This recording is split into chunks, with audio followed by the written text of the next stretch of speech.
Emmanuel Mansonya fa auto drone Bomorian so be friend number egu edrono na omonhwa so encho kramba so a wonsom obanum sa drone na mane 0240616061 na on semens enkasa ABA Herbal Clinic kansom aye chasa so for Rasta enie me no kasa nchebia wo mu bie aya kra e branch no na fono de mo domain kro wo ben Ebenezer preschool no ana woba aye kwara sonso chese we aye dwena se market achiwo no ma pena unsa ensom abeka ABA Herbal Clinic ko bama glaucoma aye cataract tey ana sempo bia wante ma ware na mpam no aseda bia bema gene obai enso ma bema oka o feeling no ehyensan so chance na agish awojai ana me brana me pray me basana emanu ma bisi basa because enkwada na zeze wo mo so ma no wan sa te unumata busobi obon se de na friend ate obekere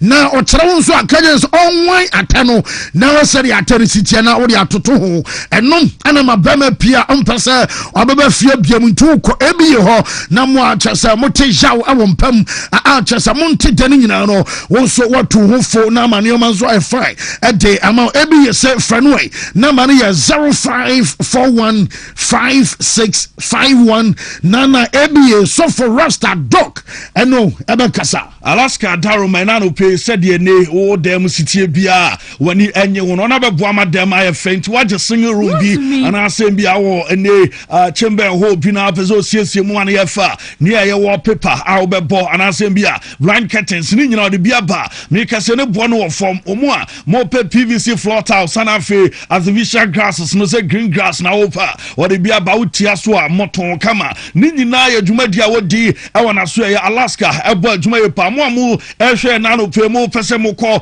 na so ye ne ye wadum Kumase yane Boss FM building ane dian mhwe mo nkan so circle ho no ma oni adu akra onsam na ka no circle tip tole no your number senior 0554 114878 Nafe woni Alaska Eddie Enkomo Lawson Beverages Limited Dr. Lawson ye Lawson Delay Man Beaters enye Bema de esa utimi ginampem na we adwuma oba adwuma na ye kasa yes we bema woni madwuma na ye de tawru yi efefa woni pipa woni mfifire ni nyina no eye wadwuma sonko awo bona enkoya eno ana Lawson Delay Man Beaters eno ana make come for the amasa healing erectile dysfunction Intian washan so ngate amame delay man capsules no so no ne djuma dia edi ene se ne wutie me ene anope na fo yo ba okwa fichire na wote yawa ni nyina no wunya bi na no ma be yi ni nyina ya wa fiwa mo flow kama ana afi so de ye kan esa o ya de na se boost we libido e de mo na afi watinkan emu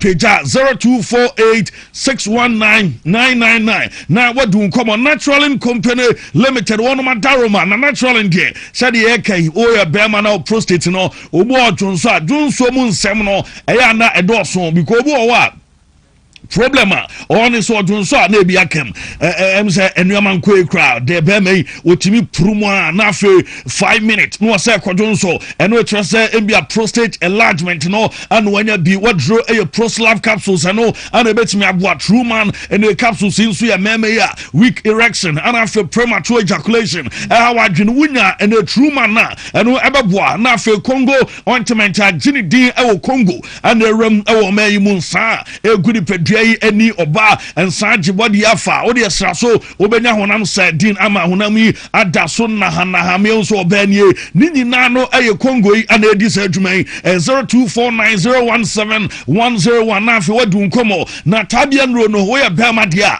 na takum no wapabi ase oka mu ana se obag mu umpanatifi se takum ada ho sorry a wani ti ana South Africa kra na ni nyina mu no wo de prepare wo for grounds ada match sete and I will say yes why training I want my pache ama dwuma yi ubabo boni ye eno ama feelings stronko esa bana draw e ema hu ahode no na say more feelings a ube feel ye pa enti wudi bi na ba no so tafiri bi ni ade ani nyina yi ko ne da sen ba ku won say dem iken hanti dia no wa hye no so say ube pebi na wa pebi ade ama oba no so to a onto bi ema bema na de wo ni say mix chane de say malaria bi hawa no pay na awo yinso yi tutoi awate agu so odema montuma nkoda no mumpe ene tabia ba Mr. ni bia no ano no eno eji afiri odema capsules no de sisie ne ya tabia ba capsules yi ana mekamfo the ama 0243686861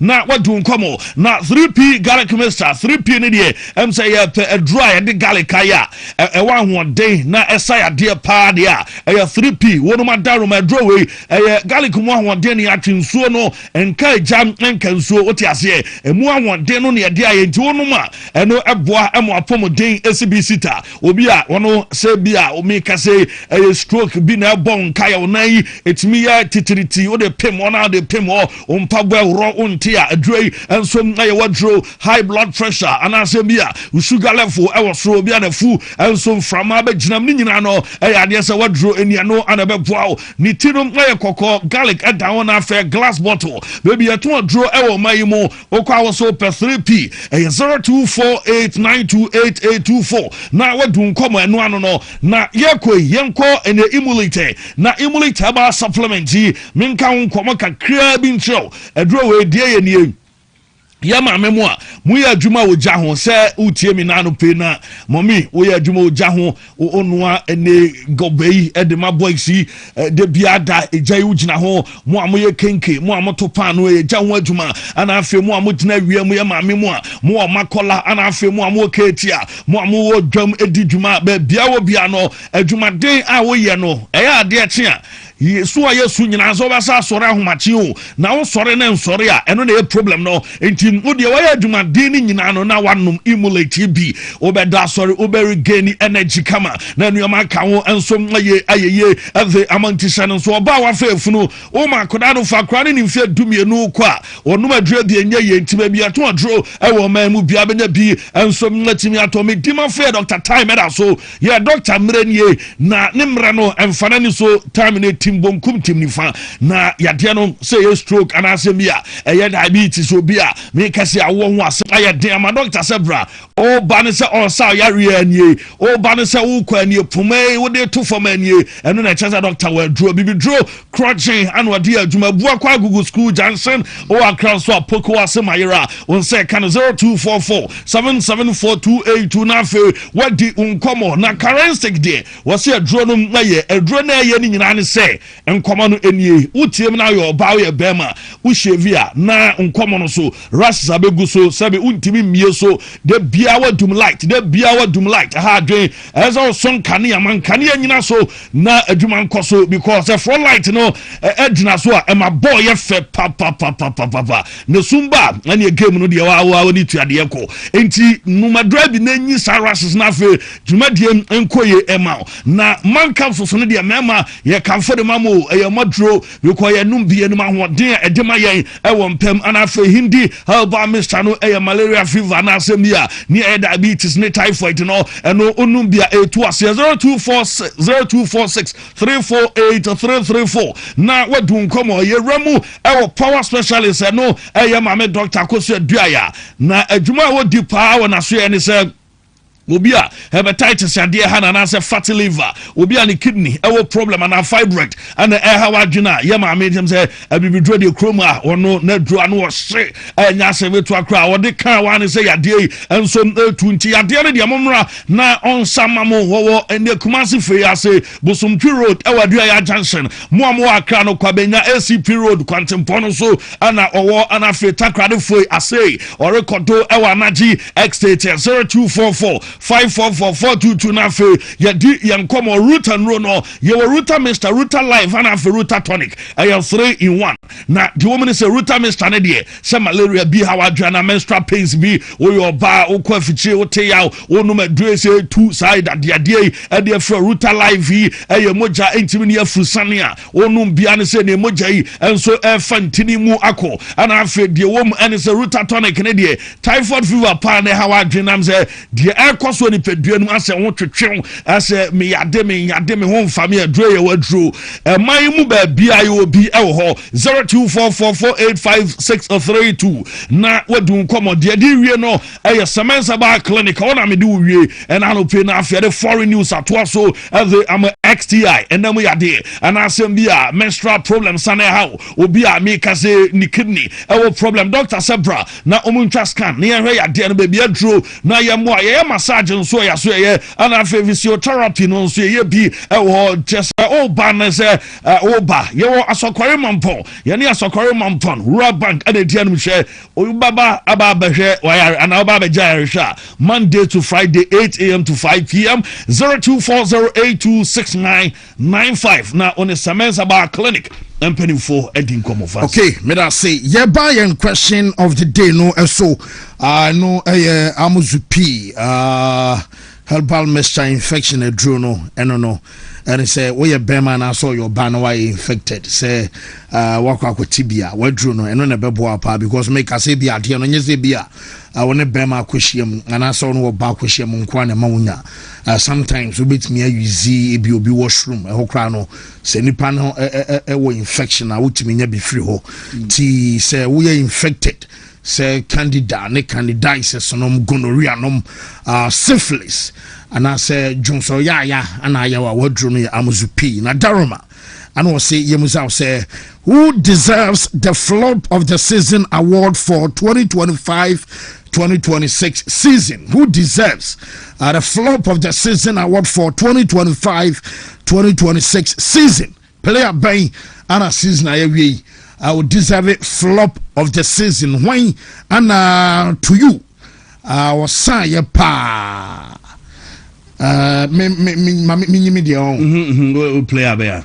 I was say ya mo player they say who deserves to coach crack me count coach count Liam Rossinia Liam Rossinia pam me na dia maybe kai Liam Rossinia flop of the season the kiki man Shakespeare when I'm qualified champions league the BMN players my place are a structure in the Mr. training very well we are protecting our players Professor Mkwa chemistry the obetimi onti so we science a teacher jo ho kwotwa so na me kai media onto de ko anim na man nya aduma unkan me kan na do up am na features into anya aduma na onu say also mo san jiska free no wo senior was some brutal wo yentie Ghana for okay na okay Amponsa Jaffet say good morning fancy ko Palma no Rafael Leo mi dem say wo ma sapa Ricardo Quaresma Rafael no so sapa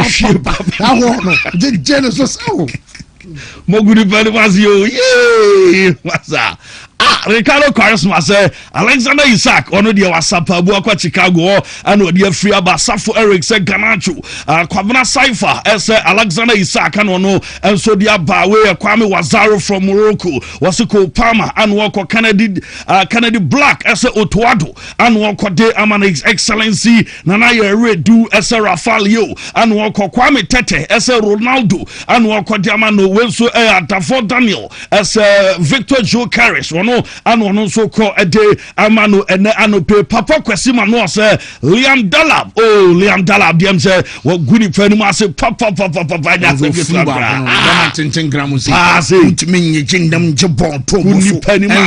play 2 goals in 38 games what's up Radiname Ali Mahmoud as a co-palmer Kupama zo afi adie no tina ko world cup na asari Philip Mbappe ana ohwie pa anu ya asari messenger ode aba fancy Di Maria osi Mbappe de say osi enkotubu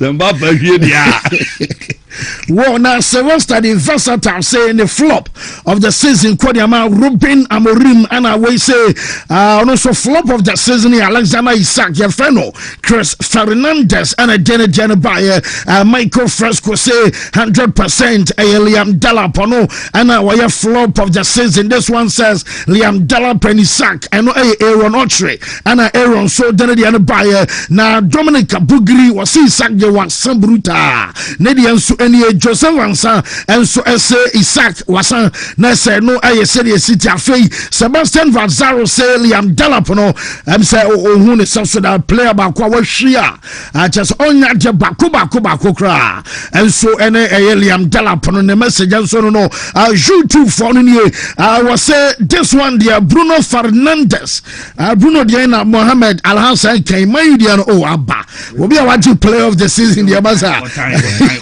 time message why Manuel Fosu hine say Isaac and Ofori Junior say Delap and I so say Isaac and Wasapa Joseph and Sanso and no Liam Rosinia je and a biggie at the source where big mama pon messages no Rosinia dear ha Rosinia okay imza coach ni dem say we jai coach ni we jai mama bo me hino Rosinia just be your championship mo just a ho War BW58 99B FE3 na me kema remfese no mo di 8 also yeah eno awa wo twa ne ntambia no nya ne 8 also a boy and a do amount BW58 99C 3A5 so 12 and 11 odds respectively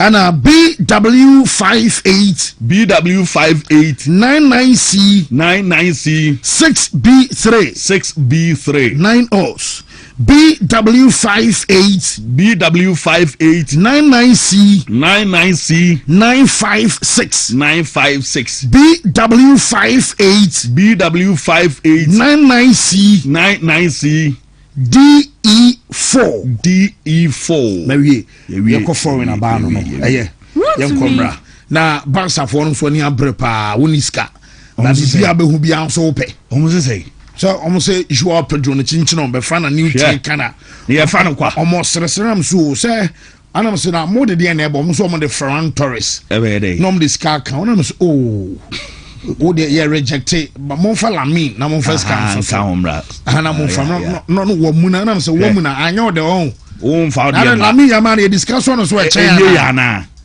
o po bi de say o de ndie o mfa obi akoko bi de na o exchange is not robbery to the Lamin bana de kakra so sharp kra yes all the ban wa baji o fa kakra so so feeling into that stand baza for na kuma o mu akuma e be wu ebe shoe say ya now the whole people one market way ebe chen da this summer so no say dey bia no oh yeah mbekuru ye be wura bia to kuro bia mu mbekuru basa ni abro wonim say wo mu fu say so mu wie Joao Pedro operation krana wo mu nya ma hulia na France ya nkoda wo me za to aso basa so mo show 13 na show mo 5 kro mo pe ti no ye komra e dey be fancy to the Lamin na mo de kakra so the Lamin na de wo san be 50 million ya so ye beji ye mpe bia monka ye wie wa ha ye wie de no wa ha wontumi nka so opu bia de sa akwa dabi kokko be de nton no sa akwa o she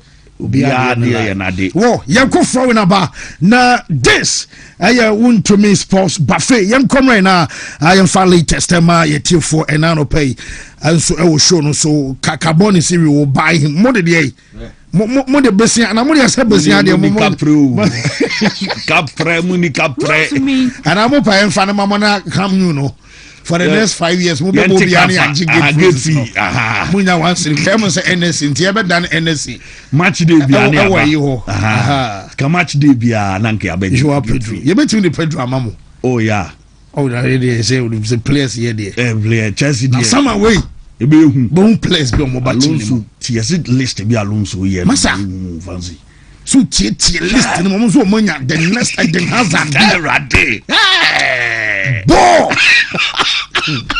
munyina ye ya nui Chelsea for ya nui ya da kwa na de bo Wontumi we are your Champions League obo so bo kra emunya de Champions League be say to go ya se Chelsea next ya se Chelsea atamfu nko ya na minim ni ayo yesu ya ka ho ya nu ya na ya no no yesu yetimi me ya no na dabi opo mo ma no de pa enan ye de nante and said the society enan ye ano ye de kasa yano na na de me kwere de ba na Champions League am be next year no emunye de se be si ayem against no se atiachiri na manyu for pa na me target so just get them do e dia Wontumi. Yanko forward shara ya mu lodi mems ni bi mu ma why yale ba ade sanu akomia na san kwatwe video na ba akomia na san kwatwe video na ba oh yeah nkasa sine be se mo de ade na ma carrick mo de amana wi nye kasa be am de necessary we go see wo yankomra na yemfa stories ema yetifo ene enso anope live on the show quick one yanko foreign aba anwanwa juma no you nyame wo hoda se uji didia obeya juma ansachre ni no you nyame wo hoda se uji didia obeya juma ye bompaye shamachi shra yehuwa ilahenu yehuwa ekat we ahata et yehuwa elohika bika luvika uvika naveshika uvika miyodika tode yashak in English, in the name of Jesus, amen. Amen. Shut up, come on, boy. Kapo. Say a couple chairman. I feel like chairman about Yes. Now I heard the Bibian. You got time at Taboku Casamun, some messages and a Benino Biase. Hey, chairman, ya dear pass, say what me assemble. I just quite be coming from a horn, and a papa me. Na guess it is how guess no me say guess no me say how many boys this year me say guess it is say Wontumi sports no I number one the latest time yet for live on the show abena no pay ya credit something nyina no enso de ba wonim say you know kase na chese awie aye measure aye season ama chese omo a wo mo ba relegate omo mo je aye title omo a wo mo qualify for Europe na Europe no aye ni this war essence be Europe our Champions League ni mo e be so far aye Europe na omo so a wo mo de mo na nhyira nso ani no wo mo so far Conference League omo ma nya de kran so de na chese nyame ya from next season no wo mo so abetena che na fe wo mo so apabi ahwe e wa abra no ye sede e no so abesia ko onim senche bia no mo na so ba be shase apote aye apawa pa ye ka bro ab ni nyina no e no aye sede adwumare no besia ko because managers awodo mo na sese wo mo che aye coaching job e o team sawodo mo no mo na be start o mo dwuma no nyame ya dwuma e no so aye 1st of July ana mo na no wo mo so na be start aye wo mo dwumadie e no wachi omo a wo mo so na be sebi o be stente aye contract e no nkoma wodo aka no nyina no wo mo de no so be cross na Shadrack yeni kan ko Italy Emontens one sana ya ba ada aye centers na ya the latest study aba onum sa no pay no Jaminya no Antonio Conte de no de na yedi kan ya to sa Conte yo bia wonen aye Napoli team no wo mo ntoa so anya dwuma na me no kasai Napoli for no so pa the next aye coach wono so abaya dwuma ntiama owura ya for so Awalio de Laurentiis ano ensom aye bia me no kasai no wa sha se ye meetings awodo a chese meetings awodo wasa enom abaso no nyina no Jaminya no na plan so ono pani na ye for no Vincenzo Italiano one sa pani no so aye meeting awie ama chese meeting anya bia no tietiem ebusa sa adwuma no unya obeye anansa bia wo times aye say any ade ama Vincenzo Italiano yobia report amenya no say adwuma no wonom are chese de Laurentiis aye meeting awie ama wo ko aye Italy so a wo mo tabloids awodo no nyina no mo no so report say wabra ba betwa say na Conte ekono wonim sanka Conte ayobia sanka sikari obajibi ade free Napoli pa because the moment abasa wono so judgment obakono naka 1 year on a contract and so now we calculate aye amount I was a Conte onom enso ene chase and backroom staff omotia nanka ni na timi peja enso around 8 million euros now so the mean understand manager no say wajai amaka omo che aye Napoli na cheswani opani no amsa omontam anya basakra relationship no era so aye kama 8 million euros no womo so sem omo de acha Napoli anya de sa womo ebe demand aye sa sika no na konta aye kana nsam no report amemsa kana sanda yese Max Allegri a chese abaka say wono so similar ebe sakeno ama chesampani ampa Allegri ayo bi anopai yareba tuka se Milan empire for nyina no aye Montalda nom ane Fulani nom ane chesomo maka omasake amaka Ibra se dia no pai wunya time emonita ntwumade na media no som ademo no nyina no jamu se kansa Napoli for no consider aye Max Allegri se ebi adwuma no nsunya obepa na yese contact akoso ama chesomo ni agent na ye fansa Brankini omadi nkomorada na ebasa na omo se aye 2-year contract 2-year dono Jameson can say around 5 million euros a season and non aye offer manager no some about me ajatum entim komodie ebi akosopa aye twense bia manager no wabatiase anas ontiase na mama AC Milan omo pani na wie no afan anomo kwakoso pani no ensom our airport into aye moment security and driver ensom ade Sherry Cardinal ensom akọ airport na owura no wa connect ensom ade free aye Milan ade akọ New York City aho ano no som obe center no ba ni nyina no sa wa ba pamum panfo no momode ma no fam no wa ba sako mawi amaka Ibra free na ekro Ibra na ba rane aye day to day affairs ade amaka club ye fa AC Milan achesanam aye kakra eno som from ateba na utia no paya wo be kai sa me de batutwa ensom our sports bite say Milan supporters no say why any kwan say e kanipa ba kokra na Ibra no kwa no som awoso mo sakeno na ye ba no ana me hu say wonam kwam nso ko aye Milanelo a wo mo say tintintintim aye chesane ya kan say bana no ya de we no wo de hwe aye tablet we on sam omaya bibi te say ye so ye de hu say we na ebon sam no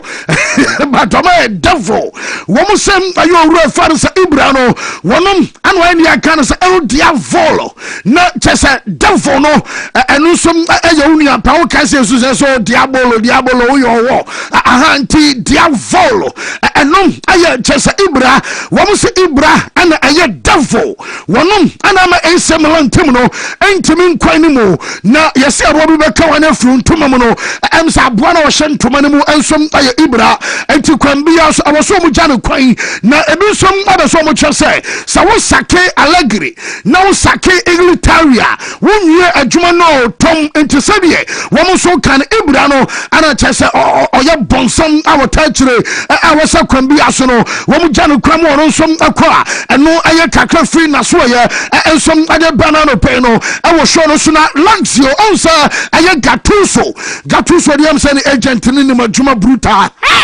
want me am fight till and qualify World Cup aye no wasanya adwuma ba bi obekobi ansom emfa na Gattuso de na boss wono som ane Lazio enso awie no wonim say Lazio adwuma no wo mo man 2-year contract 2-year deal no metisa 1.5 million euros eno aye amount a manager na ye fan sam aye Gattuso so abaje na nyame ya aduma next week ana openi no obaba aye Formelo na oba Formelo wababa sign sa contract no enso ade ama club ye fan Lazio de Bianco Celesti eno enso aye update na AC Milan omo coaching job no wonim say Jameson kan say Womo se ayeta abeko adiama foreign coach ansa mebekano pesa Anthony Iraola womo ne aye Bournemouth ensom coach awokoi ensom adinkomo other names Libya Esabano Xavi Hernandez aye former coach ensom adama Barcelona and what Thiago Motta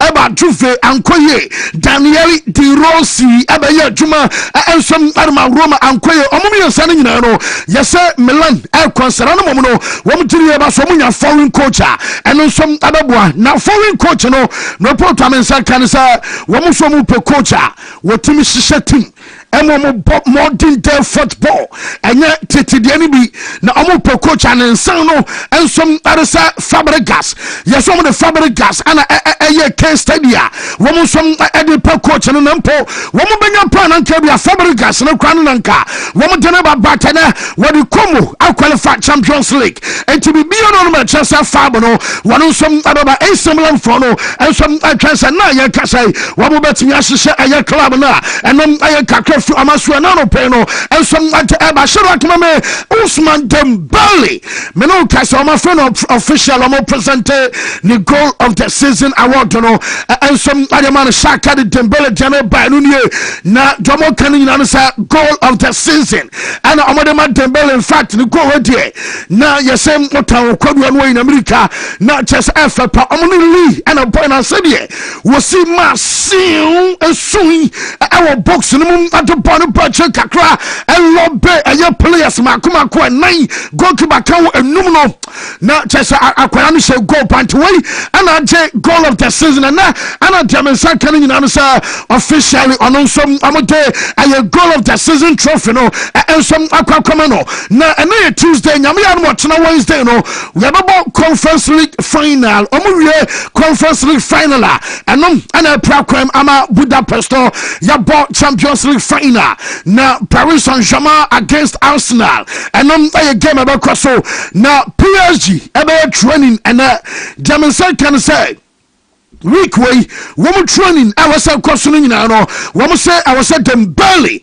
ɛyɛ bi awie ana Ashraf Hakimi nso na wɔso no ɛnsom ɛyɛ bi awie na Hakimi no wɔn mo so wɔn kyɛ sɛ boy no ɛyɛ deɛ ɔbɛtumi bia sɛde bɛyɛ a wɔn Ashraf Hakimi ɛbɛ start ɛyɛ Champions League game nyame yɛ adom a ɛnom ɛyɛ Saturday na wɔn kyerɛ sɛ ɛyɛ 4 training sessions ɛno ɛna bɛkɔ so ansa na PSG wɔn fly ɛde akɔ ɛyɛ Budapest hɔ enti nkwadaa no mmienu nyinaa no ɛbɛkɔ so ayɛ sɛde bɛyɛ a wɔn nso ɛbɛtumi a start this game a woman Arsenal and some other ball na Vitinha and was say some na man for kasa last season Paris Saint-Germain wo call final and unti ya kasa Chelsea there PSG and some our advantage at Arsenal no and kwara na fan say Vitinha say you want to just anya sanity o Champions League final no Champions League final and across last season o my boy we and wo mo je ya enti o mo ntumi nkase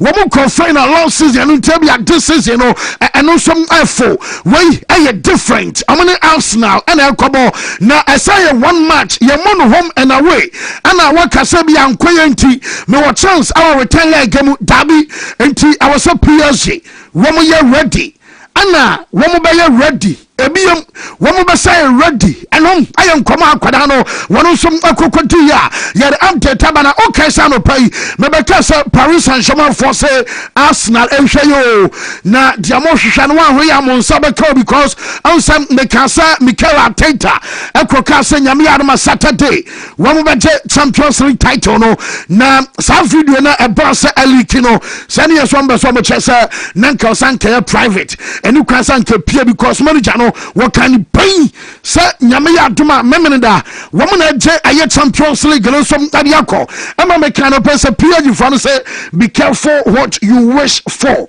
say almost who you know omani abrepa na Arsenal e camp anyo omote diamensa kan say abufu kakra ensom aba esansa democrat no a private party and the ekosubia e was stay e inside eba no say am will be posti ayesa video ensom ama ba bonten eba sana na mama democrat kwese bia PSG egum kakra e was omumiem enti diamensa kan nyina no say manager some abuanyu so say woman some video no kwa bontema nei ayade say Paris Saint-Germain team no woman so hu ama wodu France woman discuss ayesa asem na manager no ensom akan na no na messing grid ensom our Marcel and our pa Jameson kan say eka grilled anko be stay Olympic Marcel team no mo but Mason grilled ayo bi ademi nya no say boy no ebe pressure obeko dinti ebe ma akoda akọ nyina no say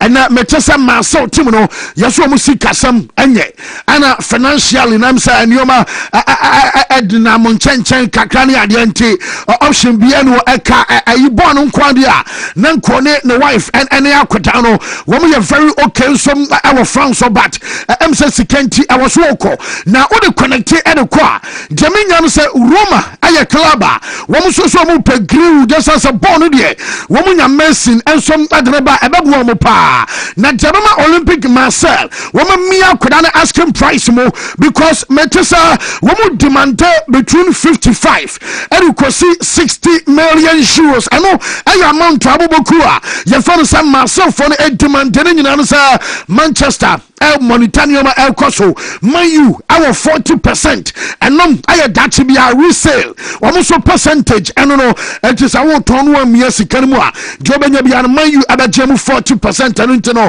our son Mumiam Senabea, one of some Abanyas Calfrado, and some Ajaba, and no, I had to feel Amaswade Bernardo Peno, I was shown as soon as Yadim say, Yabako World Cup, Yako World Cup, number Entabia, one more process in Abacoso, not just a Premier League, you know.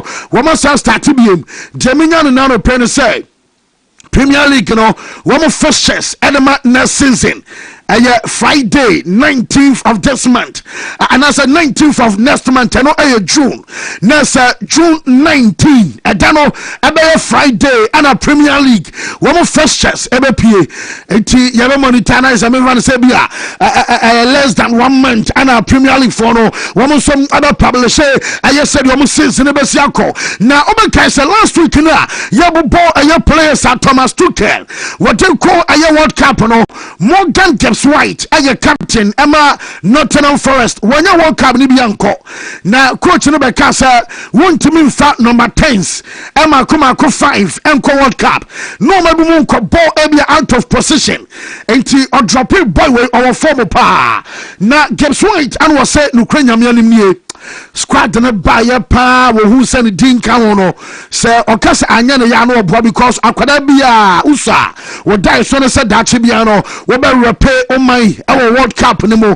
enti abasa na wanya bia nkor ne ha but ojiri pass squad na manager na fra wo ko tournament no ade bia wo say England enya bi England e wo bi say wo mo so betimi akwa ni mu e wo tournament ni mo yentie Morgan Gibbs White last end of the season and I knew any kid's dream growing up is to go to a World Cup or make the World Cup squad list. So yeah, I was disappointed, really disappointed. But I was happy with how I performed towards the last end of the season, and I knew that in myself I couldn't do any more. So no, it's disappointing because, like I said, it's every kid's dream to want to go to a World Cup. So, but no, I'm wishing all the boys all the luck, all the best wishes, because I genuinely believe that this group is an incredible group of players and they've got everything that they need to win it. Any kid's dream growing up is to Forest almost sang in I fan sir Morgan Gibbs White and I'll tell say you didn't samino Emma no pressure mama pop gadwele on area team and answer on bob on the last game now ya and I just last game coach boy see and some din kransan and run ajo and you may cross so you did be ebron no pay and some our sports by international jama me here we cross and sir won sir watch na manager na team on saben kum aye Richard Neal no wo mo atwese aye not for sale wo watch no dia o pe bia to different aye model a wo benya na mo pam dia no aye not for sale dentia wo mo ka say not for sale and say wo mo ya watch no adama the royal family on say Abu Dhabi for no wo mo shada ya watch no come UAE sam the royal family no be on hene no ne na wo fa se no nature se ni anu ya te bi mu bu wo bia I for family and friends and to say you am jutu say oh your madam for na wo mo ba so mo chobia no ma chobi and to family and friends and my pep enya bie and to social watch no kwana answer baby I was an kebia numbers say bia Roman numerals amoni ade no wo mo the Arabic and some numbers and aye and to etrasa enya ade aye ton aye de chewo so bi so de ade chewa wo cherewa ya wo ka say bia me ho chere me na ni passport na ni chem yo nti me ton ye ton enti aye not for sale ene guadia no ensom emu ameno kase no eno na chesa purple so mi aya what ban anu na chesa the last game no one some chesa je no on ton you da so ho eno aye kakra no so ba na yenko aye West Ham na ma West Ham omu team no say wo call relegation adeba ko a en one say on say Tottenham Hotspur last season e ka de enkomo ko ana this season san ka de enkomo ko it is possible wo omanyo mu ma yo so be yes brutal but West Ham dia no dia men say can say yesem emperfo bi say mo mpamo Espirito Santo say manager be so ye adwuma no nko ade a wo mo no nko ye adwuma no e wo championship ne mo na omo wo tiri say Nuno Espirito Santo ebe say the West Ham aba back me no ka say ye ra say bia aye confirmation and some ababa say bia coach no wo mo be na koso ye adwuma no wana na omo ogituma e dan players ne de also mo tombi e ma bi kono mo nyaska edebo club no ho bra na nipo mo giri pass wonom aye asset edema club ye fan say West Ham the Hammers no aye Jarrod Bowen one de kwambia so mo ton e de agiska na e di kan ba say the contract no eshamusa so mo relegated ya and ye asking price about 20 million pounds also no so fe no kwani mu kakaba 29 ho aba 20 million pounds no e was so mo che ba West Ham e more wo so mo ton na wo so this canon some e de ayo ma de and what no wo mo akoda bi e fa no Crescencio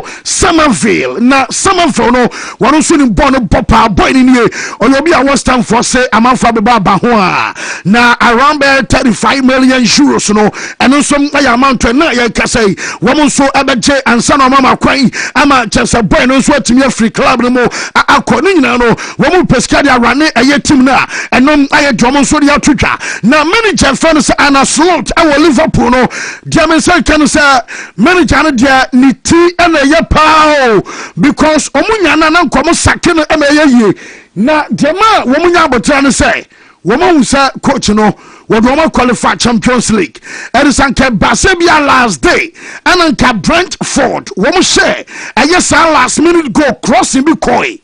Na obi ripim bono e franchen kakrabi etomu ananka Liverpool for no and some Bodrana say Liverpool team yi and you man so touch no man qualifier ka by now wo must sack manager no crowd dada na bi so kwagiri pass on be hwe ne pa na wo must start season no na ni manum ya hye na hu ne ma papa bi a wo mo man nyele tansa omba pam no na manager no so giri pass wo mo e so the right man e was adwuma no wo mo so ye enu ntina time amebeka say ayas e monitor empo ayas our Amsterdam womo e the contact about omuso per manager ye fan say ana slot no manager na fa na so ama ayas omutim no se na nkonim say adwuma no ontimi nya ankobeje ayas omutwumadi na akwakoye and to slot abeso stay na die am say place one asasi so Liverpool so pani nyina bi because one as akwada no Jean Diomande die me catch na okra no enye ne ana abeka Bradley Bakola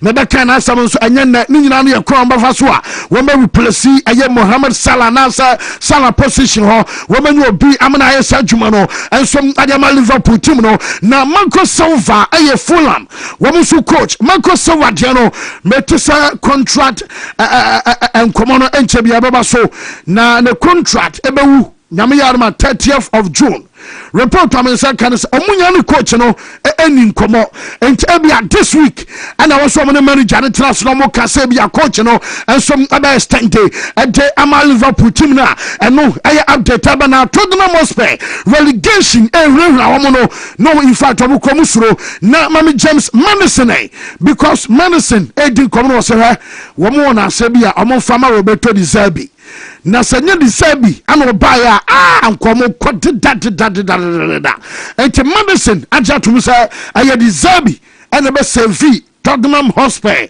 enyo no a ka omoko Division 1 yentie player no James Madison and I'll tell you day on also the latest time on Europeno. I will show no son team and all Casebobo Kua. Your fantasy Spurs. Omo Tracer. Woman bet me I should share Omutimino. Na Joao Palhinha. Eyobia. Woman Jennifer Bamunchin. Emanebe Bolon. Joao Palhinha.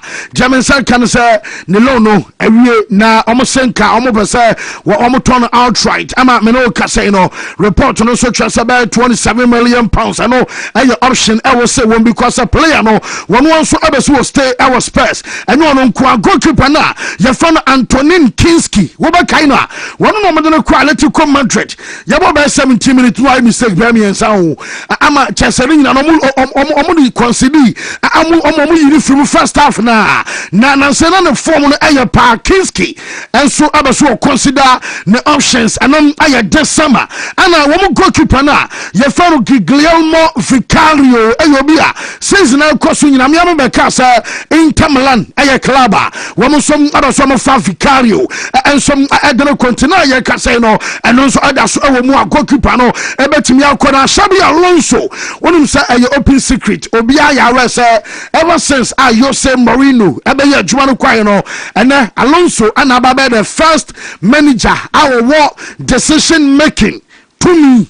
ewo team mo after Jose will be anyone ma ba to me na wo de ma Alonso no wonom anya biye tiam say Alonso de omo be scrutinize ne pa enti manager no decisions bi awoso ye na jamemen say can say and commodie ebi edi kan koso because domo kan nyina no say Alonso no and Chelsea almost sporting directors no wo ye meeting yeso ka tro mo say Joao Pedro no ni kwan so mo jane mane ko anafe Enzo Fernandez ono Enzo ni kwan so mo jane mane ko na Enzo jare kwade coach ni jiri ye passe wo consider Enzo say oka leaders no ho because on numerous occasions ono and a band ewa Brad James Enzo Tinche and say wo jai am a leader no kwa yana sometimes you know wo bre ansan watimi abotonioma ensom aye enti enya sika wo de beba o ena enya bia offer de ma akoda no omumom say wo mu njai emane nkwa omu njai mane nkwa because coach no consider Enzo say wo ye key player ensom man project ntiri nyina no ya betwen ewu say the meeting no ensom abesi akọ ana Joao Pedro tiano de wo say not at any price say ana ya besi set record almost say sanko no mu nintilante na ade sa dekone amara nom ane bonka kachimo ba enu ano so mo cheso ma bako bata kora no so say wono so abeso koni nyina no de se di anim ane be wu sari ade no enso be se unfold na William Esteval was serious kwai de wo betimi amese aye pre-season wo betimi amese ebia early matches at Chelsea be ball e Premier League no because so mo tresa the recovery kama na kama no nyina kran o ma se gise ebia somewhere August ho baby and our boy na be bancha basa dia na chesa pre-season no anya dia sa akoda no wono so betimi aye bie and Manchester Jumadie no on say Michael Carrick so try say we be share team for next season na Rio Ferdinand and was say what yan karaju chiremu a adentina Man U enkofa Lewandowski ni ase Man U for this na Lewandowski no bi o ko 40 die wanyini no say enyenyini o Bona Lewandowski bonu go na washe no bibia no Manchester Lewandowski wanyini Arasankabia for the short time Man U enya Lewandowski edeneba because one mobobo Champions League etimunya na eya wobetimi ani shares kwa rotate Premier League ho domestic competitions abekoso ana Champions League no we an experience ewom na timi abontimi nim se da bia Man U for no enso abesi afa dana wa brana wodiri e ba se Man U Lewandowski ba and some other Manchester team ne pa and Sandro Tonali enkomono ye started di anyane Man U fana shasia discuss say Sandro Tonali no wo mo pe bat ye obi mu so hono ma wo mo tiri e ba san karbe for Tonali die and yanka Bruno Guimaraes talent no omo fa Bruno mom na sa attention akwa Italian na ye fana Sandro Tonali after Manchester captain Bruno Fernandes contract extension no aye den player no ebe sign Jameson kan say come on yes Man U for no hu say any problem e ma team no aye den Bruno ebe extended a contract no and some aye ma team no say Atletico Madrid jomo try say player no everybody catch on say or crop ana no pay maybe catch on say boy na gada courage aboma man yes eh Aletico no on to asubium omunya no kwan ana ho so no omumblock wo se bi omo be ye ma wo nkwa na wote bench ene sane ma no mo kwa no omunya bi na ene domo dia ba no say insider e dia Aletico fo no say we a message I was a boy agent no wotie e ma to akoda no say from omanka so ma from no say omo fu say wo mo e offer at that table no so say see ye kese ya Montana one train Emanin Kodru August 14 and now say August 15 Tio what train Emma your May near real June near real July near by August okay my August drew now August Kodru 14th and I say 15th mem mo musuo so besuo manim abeka trom say when your friend to ko offer bi ani manim ya ekosi ayesa date dia todwai awsa obeka ene ye 1 and after 2 domo kan say wo mpe say boy no ebe na ho te say bia snakes and say summer sharks na so mu bube na abebuo no simply omo be so omo chese men na no ho wo san say o dia wo no on say o defe atia say me come na ebe wi ase na ukọ ana enu wachi asa summer sharks no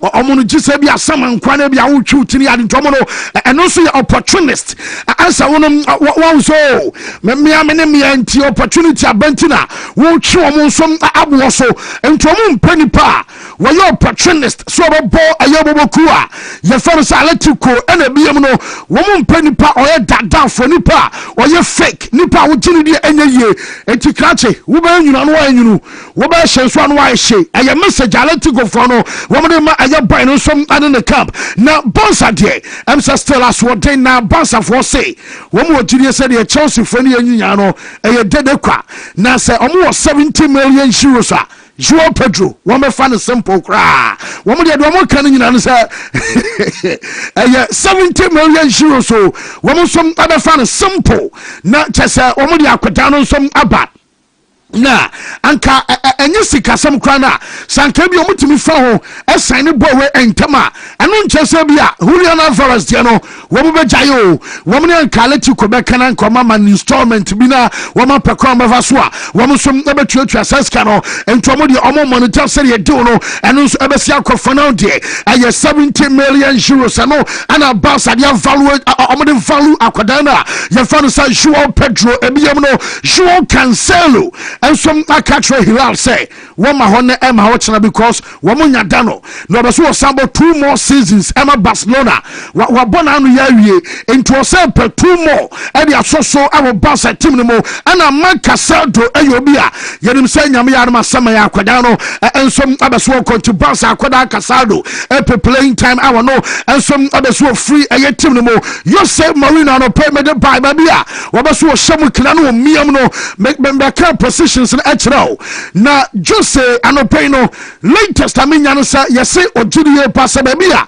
Madrid our problem kasia pa aye midfield in fifi no eho and the biggest problem says here ka say ama Real Madrid na Mourinho ojudie bi say Madrid no 1 I was so mumia chire because some consider goals no do and here 1 and after some ahode no from ahode de ball no e wo from into physical no we be man ko boys ni mu and after personal near kind of rebalance no manager na be so yes san yo man nyina so adema bobo kwa fan say Real Madrid and san bobo kwa near kind of attacking no wa baba shawa samaka because we shall 40 next I went to me an title next emfaso bia nso ntiakere no and also hwe na wo miamia nneom ensom adema tim no eno yade a Jose ebeso ye na onim so pani na ye fa no sa recall me a wagina sa yento ne so aba no make I say we say when players akuku dam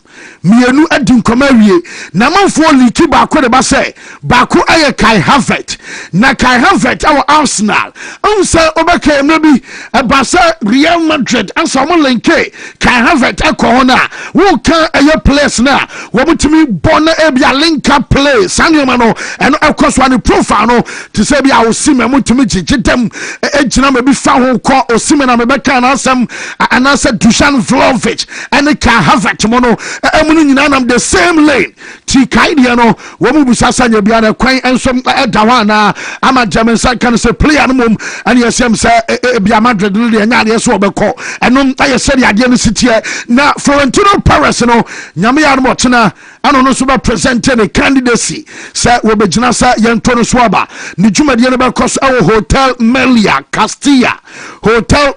Castilla hɔ ana ne campaign no wɔbɛkɔ akɔyɛ no na ɛyɛ 7 o'clock anadwo ɛno local time na sɛdeɛ Raquel me ɛde ne slogan ɛbaeɛ no owura fa no sɛ Florentino ɛnsom slogan ɛnie many achievements await us na some say anyoma p dayanim say titles and laurels and sanyoma ni nyina no so da ho a twen ye Real Madrid ntimo nto aba no emfama no na fe won to so emmo dwuma no as president team no na Rodri no yes Rodri na nka say ayawe say Madrid epene pa na ye woni pa bi e wo team ni mu a sen komo pa de komo benya nanka omo mfa Rodri ema babia because I'm say omo feel say enye momo mfa Rodri ma babia nipa bi enso ay against ayen signing no eno aye said ye na no pay no and you must see call ama ehon komo no nyina no ye de ema ye chefo ene anopen so awo show no so ye yemfasina yemra na fe yema bedwafo no mana ye nto aso still like Wontumi TV digital and satellite na no pay no ye nto aso exchange is not robbery. To the lami bana de kakra so. Yes, all the banu abeji o kakra so. So feeling into this time baza for na kuma. Akuma bo ube ebe shoe say now the whole people. Once market way ebe change this summer. So no say dey bia no. Oh yeah mbekuru. Ye be wura bia to kuro bia mu. Mbekuru. Basa ni ambro wonim say wo mu fu so mu wie Joao Pedro operation crana wo mu nya ma hulia na France ya nkoda wo o meza to aso Basa so mo show 13 na show mo 5 pro mo pay ti no ye komra e dey be fancy to the lami na mo de kakra so the lami na de o san be 50 million ya so yebeji ompe bia monka yewie wa ha yewie de no wa ha wontumi nka so opu bia de sa akwa dabi kokko be de nton no sa akwa o hwe bia de ye na de wo ye ko fro na ba na okay me say ahun ye na me ado the radio super say obi ahun ye see ye nto aso na fe ye nko yeah and then I mention that for me because you know say yeah TS fie kakra blaster call up and then drop it so yeah should we sit time be foreign so but me one or two be a majority to us say me say me hwem kakra number 1 no Mikel Arteta private party on the Arsenal squad ni staff ni nyina no yeah comment say we win the Champions League. I'm sorry, the date, that's a date, day in the Saturday. I'm on for the Amana Koya 7, and then I meant to say, Papa, say, we send you BBR. The PSG for no so Eden Crab, so Omonia careful. All they wish for. Tiama Arsenal for no so just say, I don't know, private at the end of my leaky video. Arsenal for be enjoy. Arsenal need be Arsenal need be enjoy. Say, Ateta ka say we Champions League next week in ya ade now almost okay what's the deal here and Arsenal fa ho one look statement where Mikel Arteta ko kan ya first issue no ya Pep na ko kan ya e ko bi be so asem we say mu Jose na ko kan ya en ko bi be so asem we say mu no sane ni po ya kwa yo we feel say asem be free habadia we dia kan na dia no ano. But any person machine a kind idea, hey, me I'm putting draw them with me. Yeah, Mikel Arteta no drew her. I send be a Jose between and one back catcher will be no. Mikel Arteta feels say, which back as assembly be actual. And somebody be on my yaw, or can't to give yourself confidence. Okay. Na ka so be hye PhD nti wa ku nipa na. No. Sa abobo awiefo ba umpe ho asem ene miawa no eno na ka omodi aye ne sa premiership program na ka odilisa na yesen ka bi no. At the time ayawo odi libre ba mu no ye hu touchline etimbo ball oba so chibo ne de mani program no aba na ham na. He also applied some of the dirty tricks. Mama kra na me catch say ese ko bie na no kra da keka bibi. So wan ka we ya o. Say ki analyzing the squad no. Yes. Ki analyze systems so de be ko game no. Say analyze say eh atete na mi wono nine ne. Da bi. He's speaking like a champion. Me show mo Saturday. Yes. Aba show mo. Sa de na dwene no na waka no. Oh, okay yaw. Asem na okan wa dem na obi anti a. Ene de ke be pene se be kala tata. Uchu mutan so asay de ada na bedru. Game ne ba. So ye de abebo. Game ne ba. On can see on me na no odipam. Odu dressing na catch the boys and say, "Let's go guys. Come on. Let's go show them." David. Party na se no. So bi hwe wan kakra man wo chire ho. Oji no kan na jone. Oji really man no kan na jone de chire panu for say, "Saturday we are going for the title." If onya wadwene say Saturday bobo game na pega say me ma ticket na kofie. Ye di cup no we are. Ye be fro. This is a statement from a champion. Mo bia ma teta mfili se ondru ho. Mo bia ma teta emmomo ne ho. E dom na hye so ache. Statement no ya o yem to baby. Saturday me bomb pa ma Mikel Arteta pa. So him said Luis Enrique me penasa me Spanish coach asem. He is also a Spanish coach and a young coach as well. Luis Enrique do so age trouble. Ya munya Arteta pe ma no. Me empire me bomb Arteta no so double no a many be German pa. Alvarez João Pedro nkomo no. Barcelona fon parin fo no se so moto João Pedro kra no a o metwen Alvarez deal no. Yeah. Propaganda. Propaganda. Basa and top 2 players no. Basa focus on ha. Boys me no nyina pe basa bo. Yen kan yen gin to musa. Oh yeah, no dey. Na basa na dwene say on attention call Alvarez so a beba no lose Pedro. But alternatively, so when Alvarez Pedro and a rightful option. I mean profile for profile. A mobile striker who can equally play without the ball as well. Bonnie Alvarez or Presipa, he's so aggressive. And a Bonnie Crowd, so you feel his presence on the field. So 2 players are very important, but Baku and Nimu say Baku. Now, Basa for them, some of them come on or on the Alvarez, who say, or alternative. And on Basa Alvarez will be feel say, Pedro will be feel say, oh, Basa do more tension in our Alvarez so. So among my 2 players, at the back of their minds, among feel important. No one didn't come on their face. My generation said, Mimi Yam, pen and one and penny for the Yomope. Alvarez is the obvious first choice. But Pedro's a bad player. Pedro is a bad player, but Alvarez and Abasa from penny for it. So, but for them to come out and say, you're petturing now, you're told we are out of way, and you're not a football transfer propaganda nibia. Wontumi. And Barcelona fans and as company for no who say a quite fast top player Casiano and no answer no. They are creating confusion in the market. Is that we João Pedro who train? We have very so train because obviously toy we crave toy tobacco pay. They are still focused on Alvarez, but they still want João Pedro to be relevant. Mwana mwase mwedi Kapedro ne de yeseka mo hira no na mo gya no kwamaneko No meeting de la me na mo discuss kan sa asam ne de o kan no menim de basa fans yeseka mo sabi so opade efe yeseka mo vibrate phone oh. So yeah, it's just a pure propaganda and no one actually mo hono no other stories na wo hwehwe ni bi refer na so advice or the Michael Carrick and no me back be catch say for Michael Owen na me minimum no. Say oba back to Liverpool for so I'm for Gerald Bowen and replace Mo Salah. What reason? Is it because of English boy? Is it because it's been bought from wide or what? It's Liverpool person konanim. No. Manti Owen asakra. Obobakola bi.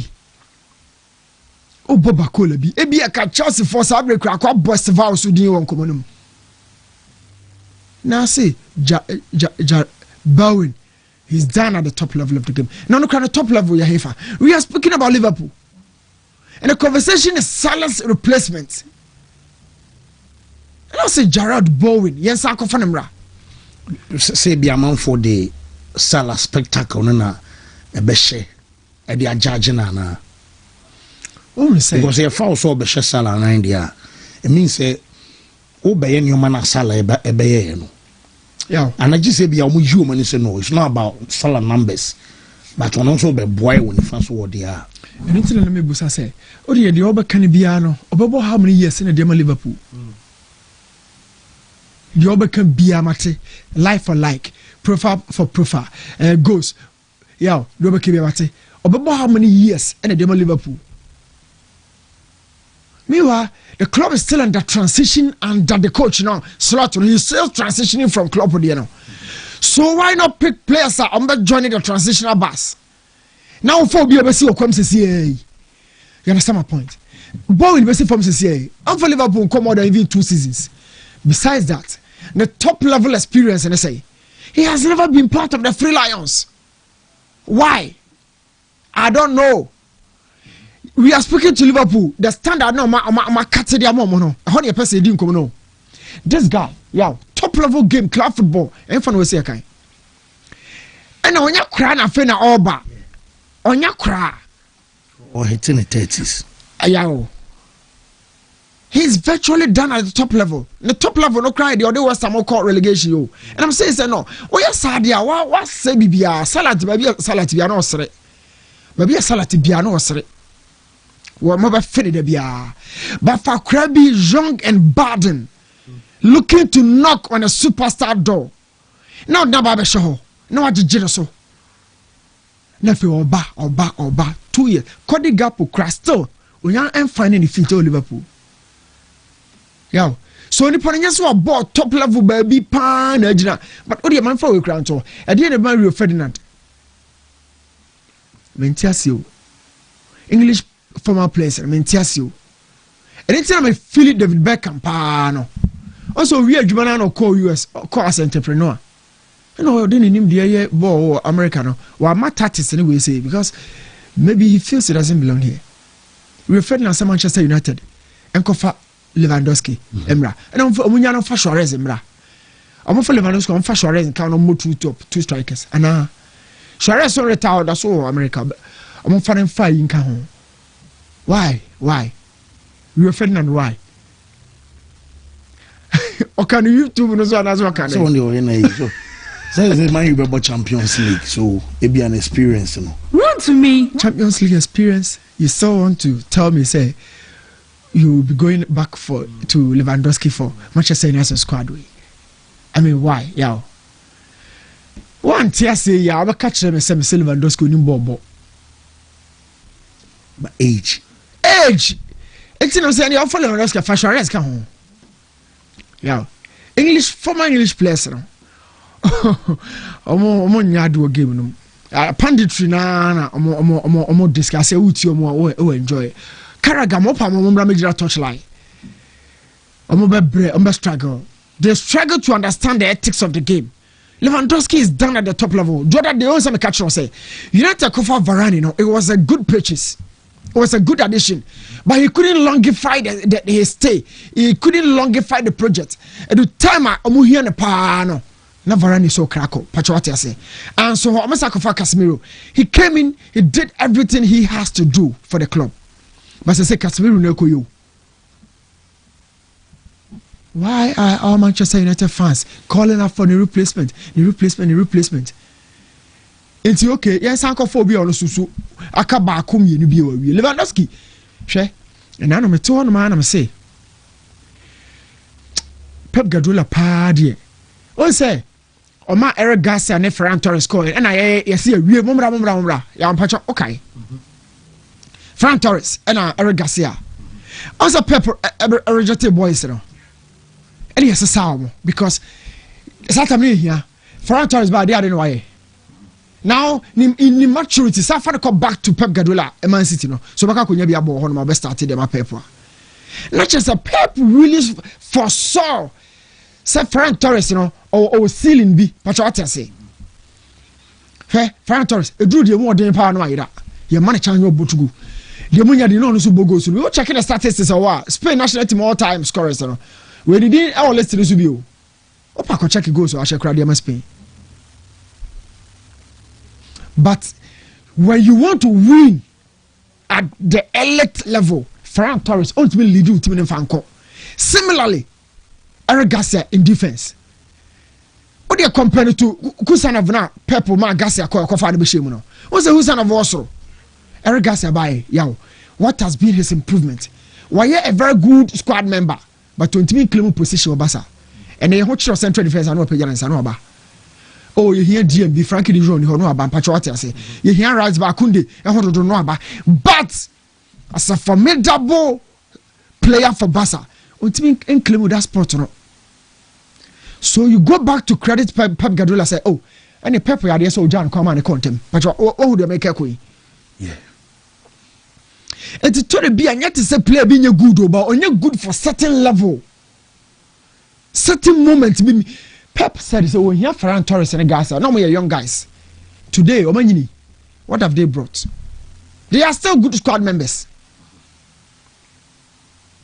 Yo, to be very, very honest, Manchester United are covered Varane Aba. He did a good job. I'm not covered Casemiro.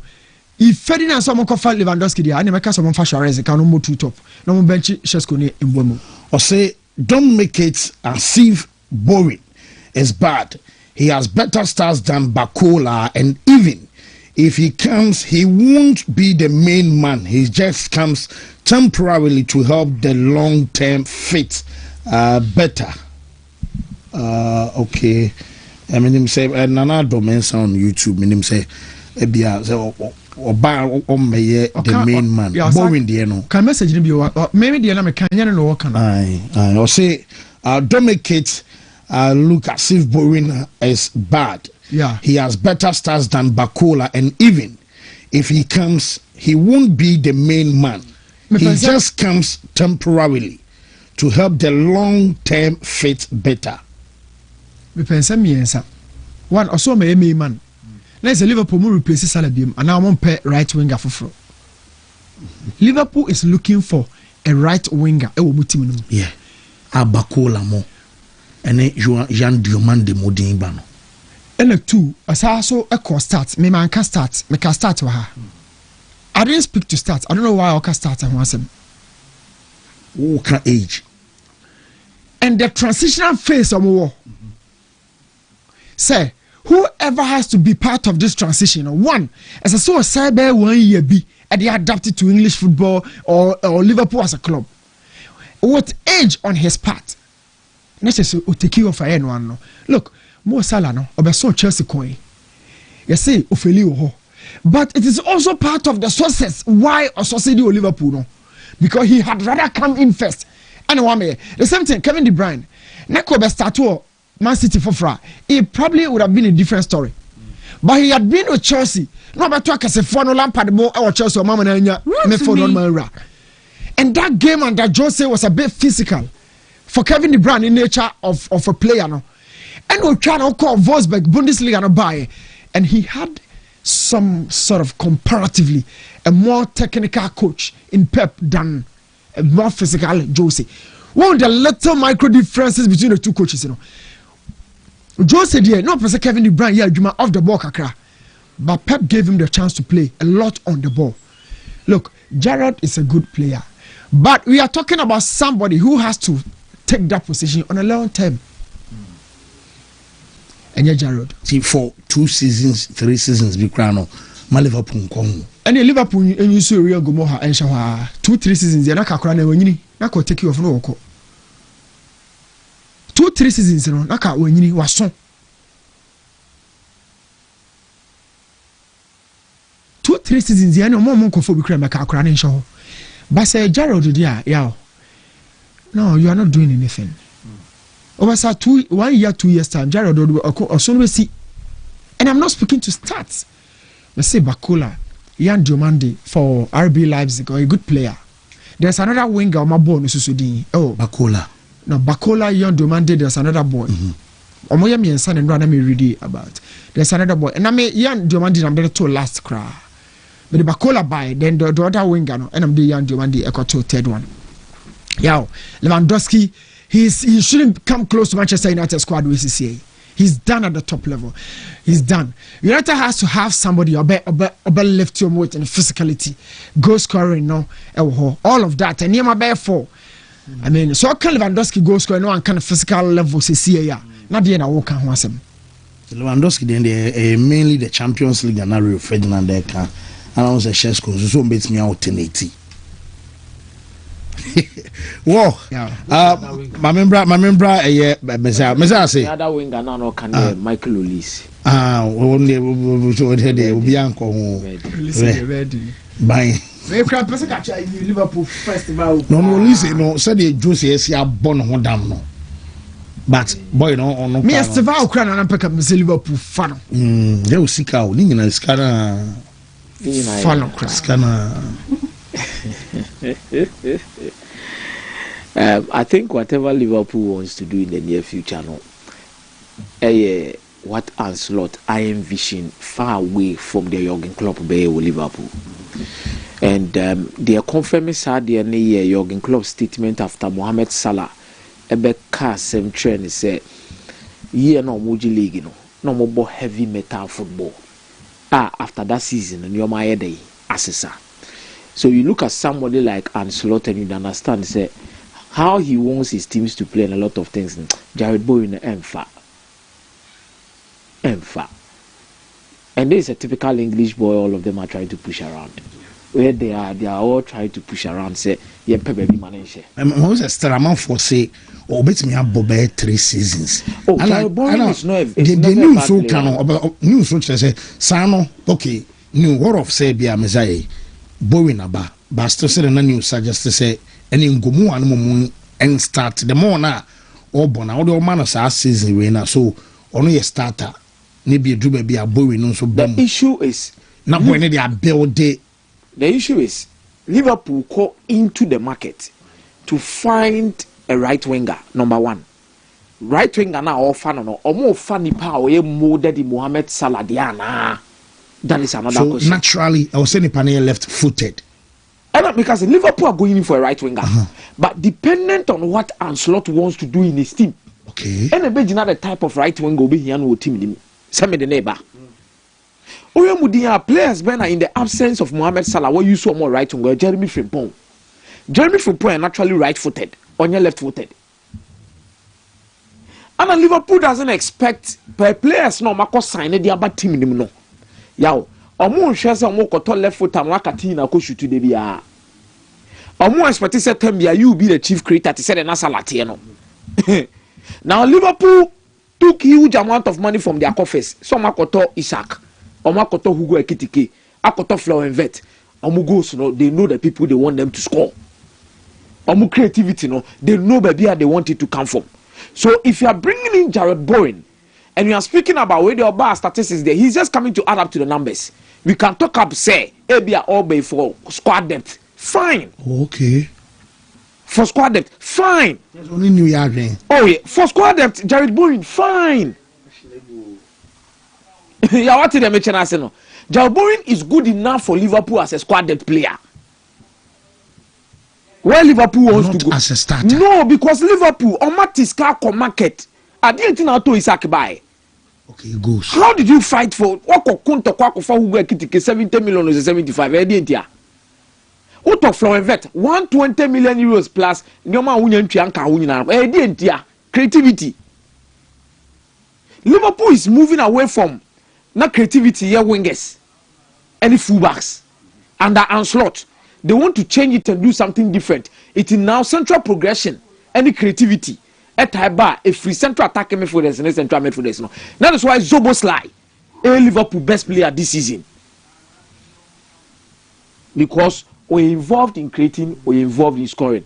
but maybe a Liverpool do no mo ko boring na no mo come back to a mu time ni be Ricky Lambert so kai Ricky Lambert oh yeah Ricky Lambert so sign is na Liverpool ko yes and the Carroll money Ricky Lambert mo debi their boring is good enough for clubs like Tottenham Hotspur. What did they mention as no? As it stands now, no. Tottenham Hotspur mo no betimi abubo bia. Any Aston Villa.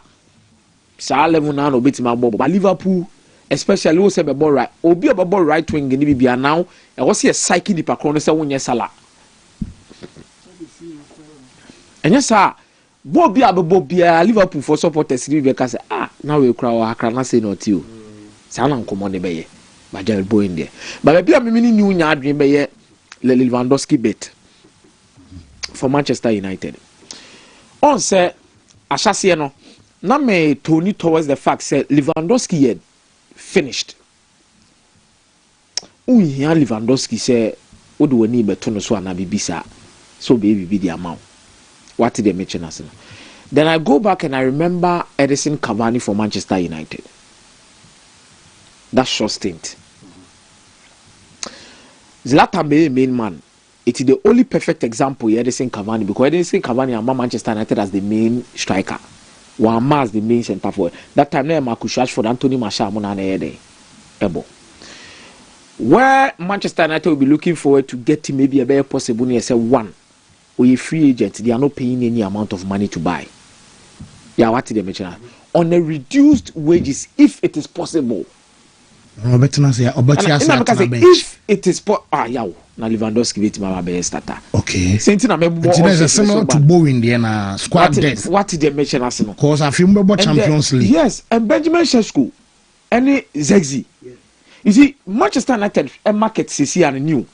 Any more priority CC is a midfield number star ko market akoye dey. Akọ sign biaba. So United it was kebi da baby a to center forward there. I agree perfectly with new team baby odina say no. Yeah, what did they mention as no? Say now who was scared better striker Lewandowski na adekofa no. Or maybe I'm a free ban, but you don't have the money as at that time. Who needs a scan at that time no? Because you see on Elliot Anderson now open no. Yeah, or around 100 million pounds. Unya ni ano. Maranikas or two blow or crowds winning and imagine son in a negotiation war na kukobe de ho. Sheko fast man Morgan Gibbs White etna so he's one person you wouldn't joke with. Otto Edison, Otto Matheus Fernandes, Otto midfielders well. That means a chunk of Manchester United's budget would definitely go into the midfield position.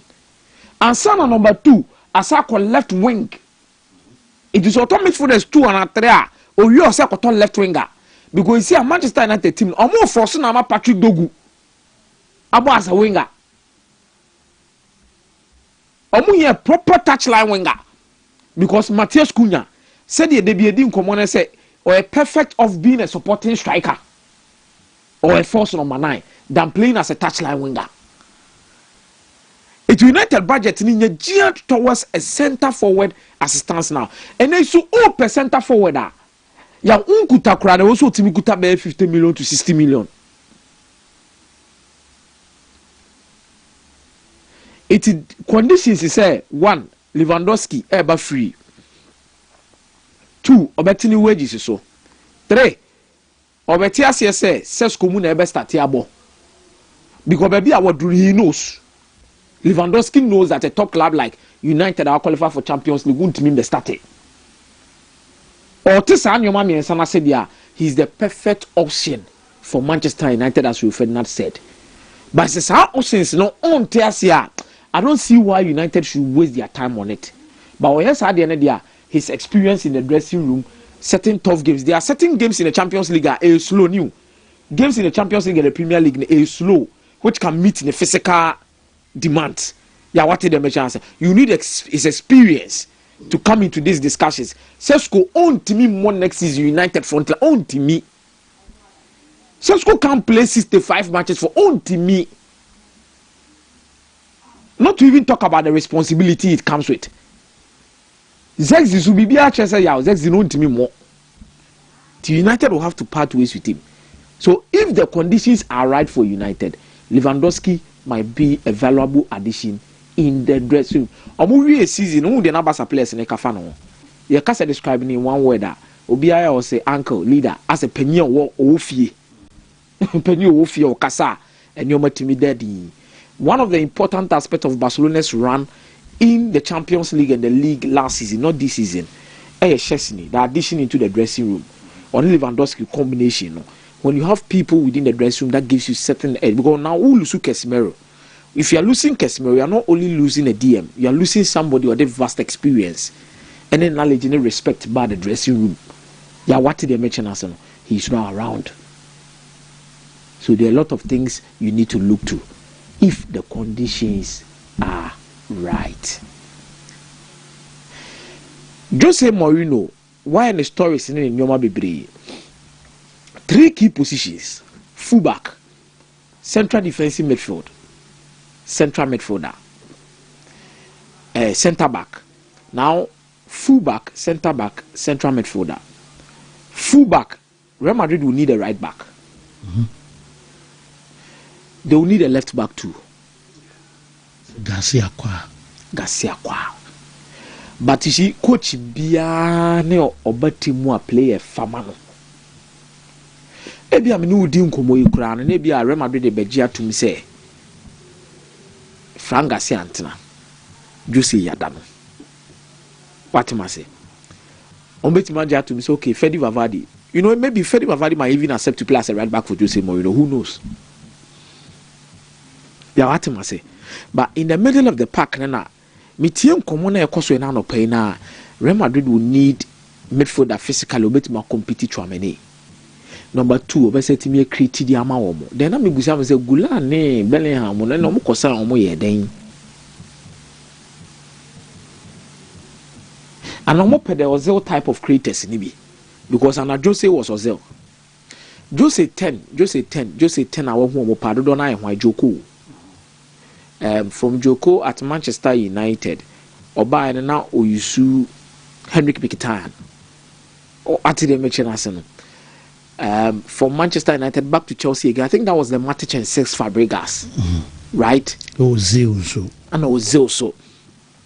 So how he wants his midfielders to operate and how our person omu in the market bad dear. This about maintaining Bellingham Negula find a way for them to give him the numbers. Because I could completely any tone. Hey, yeah, but one player palm praying for and Jose Mourinho to find his feet. Hey, you're a Tchouaméni. Yeah, I think 2 days or 3 days ago. Anna me sa so your mother say I will rewatch 2022 some key games within it just because the World Cup is approaching. Tchouaméni was absolutely brilliant in a totally different player. Yeah, and I asked myself 2 questions new. DNSC or club, the national team, because the kind of risk and quality football Tchouaméni, you go Obiankoma Odi Biani said Tchouaméni more than an unknown anymore. Yeah. More than Nano. But if there's one coach that can make Tchouaméni get to a top level, I think that is Jose Mourinho. United bet tough. United is tough from holding a need to tell. But Real Madrid so better as him with them. Kofu mu ye ka se Casemiro awie na. Ye de ne ma wo mo no. Hwede okoye wakoye dey. Wakoye. Hwede okoye wakoye. They can afford. I think he needs a coach that will do him well. And I think Jose Mourinho, the history with defensive midfielders, I don't think anybody doubts it. Jose Mourinho, players or tell you we are the money pija baku ye DM baku ye centre back. We are day. You need to improve under him. And I think he's one player that will be a key aspect. It will save Real Madrid a lot of money. It will save them a lot of money to go into the market. The decision to even play both Vinicius and Mbappe, they are no than baby. But I think players like Tchouaméni, Goula, Bellingham, I wouldn't be surprised if Jose Mourinho, but which Marcus Bellingham, ne Tchouaméni, but double pivot. And how you see Bellingham, because of the physique, the pace, and the strength, obetimi nya bi papa de afri ni modi aba. Yaw, matena si di akohwe Matheus Fernandes no. Manchester United will skebi omumo mani nya den no mo nya ntem. Yaw, akoda no ayet se Tamana Jan Neves wo Benfica. You offer that they make João Neves. Once I fell in love with João Neves. And the reason Manchester United no more can you say ni hususwa. But João Neves from Benfica to PSG, difference in the Yahoo say was quick. Omo ya ntem kra. Ana ball no so there. Very good tackler. On the height in carry o ball ni mu. Player crown height is across a corner by the and your man about Timmy Pimbi Crana no him one. Matheus Fernandes born now born in Newton. Akodano at me are adapted to the Premier League intensity. Oboborn on the setting and your DB neighbor. But the technical ability no. Yow. Mexico. Because when the technical ability no. When Bruno Nankasa pain a boy we no a signing. A chain any other midfielder. Yeah. Now Bruno Fernandes not near captain no. A penny namesake in will be a we as Newton we as America. When in born kasa. When in born kura. These line breaking passes. And he's young. So I'm not surprised Luis Enrique Paris Saint-Germain and Yabre. Omu pebi Liverpool so any wo. Luis Enrique wants him and Slot wants him. Now in the Premier League, 10 players omutimi anyoma mienu miensa bom. Good tackler, good technical qualities ekutano. And at the same time, otimi ball according to the intensity of the Premier League. Also Portuguese. This is a kid I think United should find ways and means to be quick. When to me lead United to the Premier League, say be or buy I knew the United, but he's a player who be partner and said they be a kafa of menu the one man 2 years. 2 years quite actually 1 year. 1 year he will start taking responsibility. It will no signer, no pisca market ni makofa, Tramaine be an wakofa, somebody obo or no Premier League caliber, top guy Tonali. Bruno Guimaraes now they are called we are coming. So I'm medium one best start. You see, every good team needs competition. Competition for Makodawi. So you said there was a main start every game. Man, you bought any other big game in the Champions League. Pivot. No say there are two pivots. They have two pivots. No matter the top midfielder, whether Tonali, Guimaraes or Anderson, but I could be the best start. Okay. What did they mention us no? But see, I know. Utie Carrick interview here about 2 days ago. Carrick said they are not buying players to only complement Kobe Menu. New.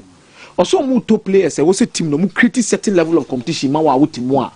Uti Carrick knows because Tamana Carrick about Manchester United midfield no. Yeah, no. He fought for his position to become Manchester United's top midfielder. Nasa Akura will grab it me aba. No, I best start ahead of Kobe. Okay. He can come in and start ahead of Kobe. Yeah. The competition and a lot of things should be huge, especially in Manchester United's midfield. So Mamuya Ding. Oh, Mate, but I say Champions League final and so German referee na ebedi Daniel Zibert. Oh no.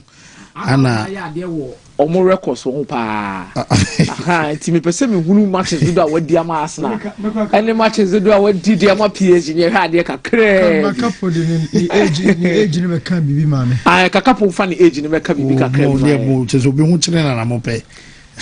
Someone Chelsea fast na mo ko fa ba. Won say ya no odin. Won te de bia mo kan won kapo. Mano Kakapo fa ni age ni me kan bibi kakre bi franchise referee no. Oh, nanka game with the PSG match kakra. With the Arsenal match kakra. Ateta so no na. Okoye party na kakra ko ateta wo yo be. Say na Newton say na carry. Obo ko video na check Paris. Okay, so Daniel Zibert on Arsenal matches. On a D, Arsenal against Olympiacos 3-1.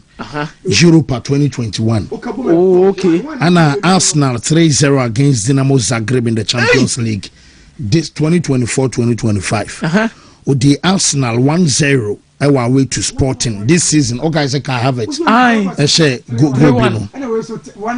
Olympiacos 3-1 and year 2021 Europa and this season D omoko share Arsenal 1 omo share Sporting 1 and against Atletico Madrid semi-final no so kaya honestly be di Wembley na Atletico for ne come say nya penalty Arsenal say 1-0 already 1 I'm the one you move from this you know 1-2 and here PSG 4 matches our ball what di for Arsenal but PSG and games under Daniel Zibat Paris Saint-Germain PSG 5-0 against Club Brugge 2019-2020 Maccabi Haifa there 3-1 Mikael Messi boss our game be 3-1 no PSG na boy na outside the 1-0 PSG Girona in the Champions League that was 2024-2025 and 0-0 against Bilbao in the Champions League this season.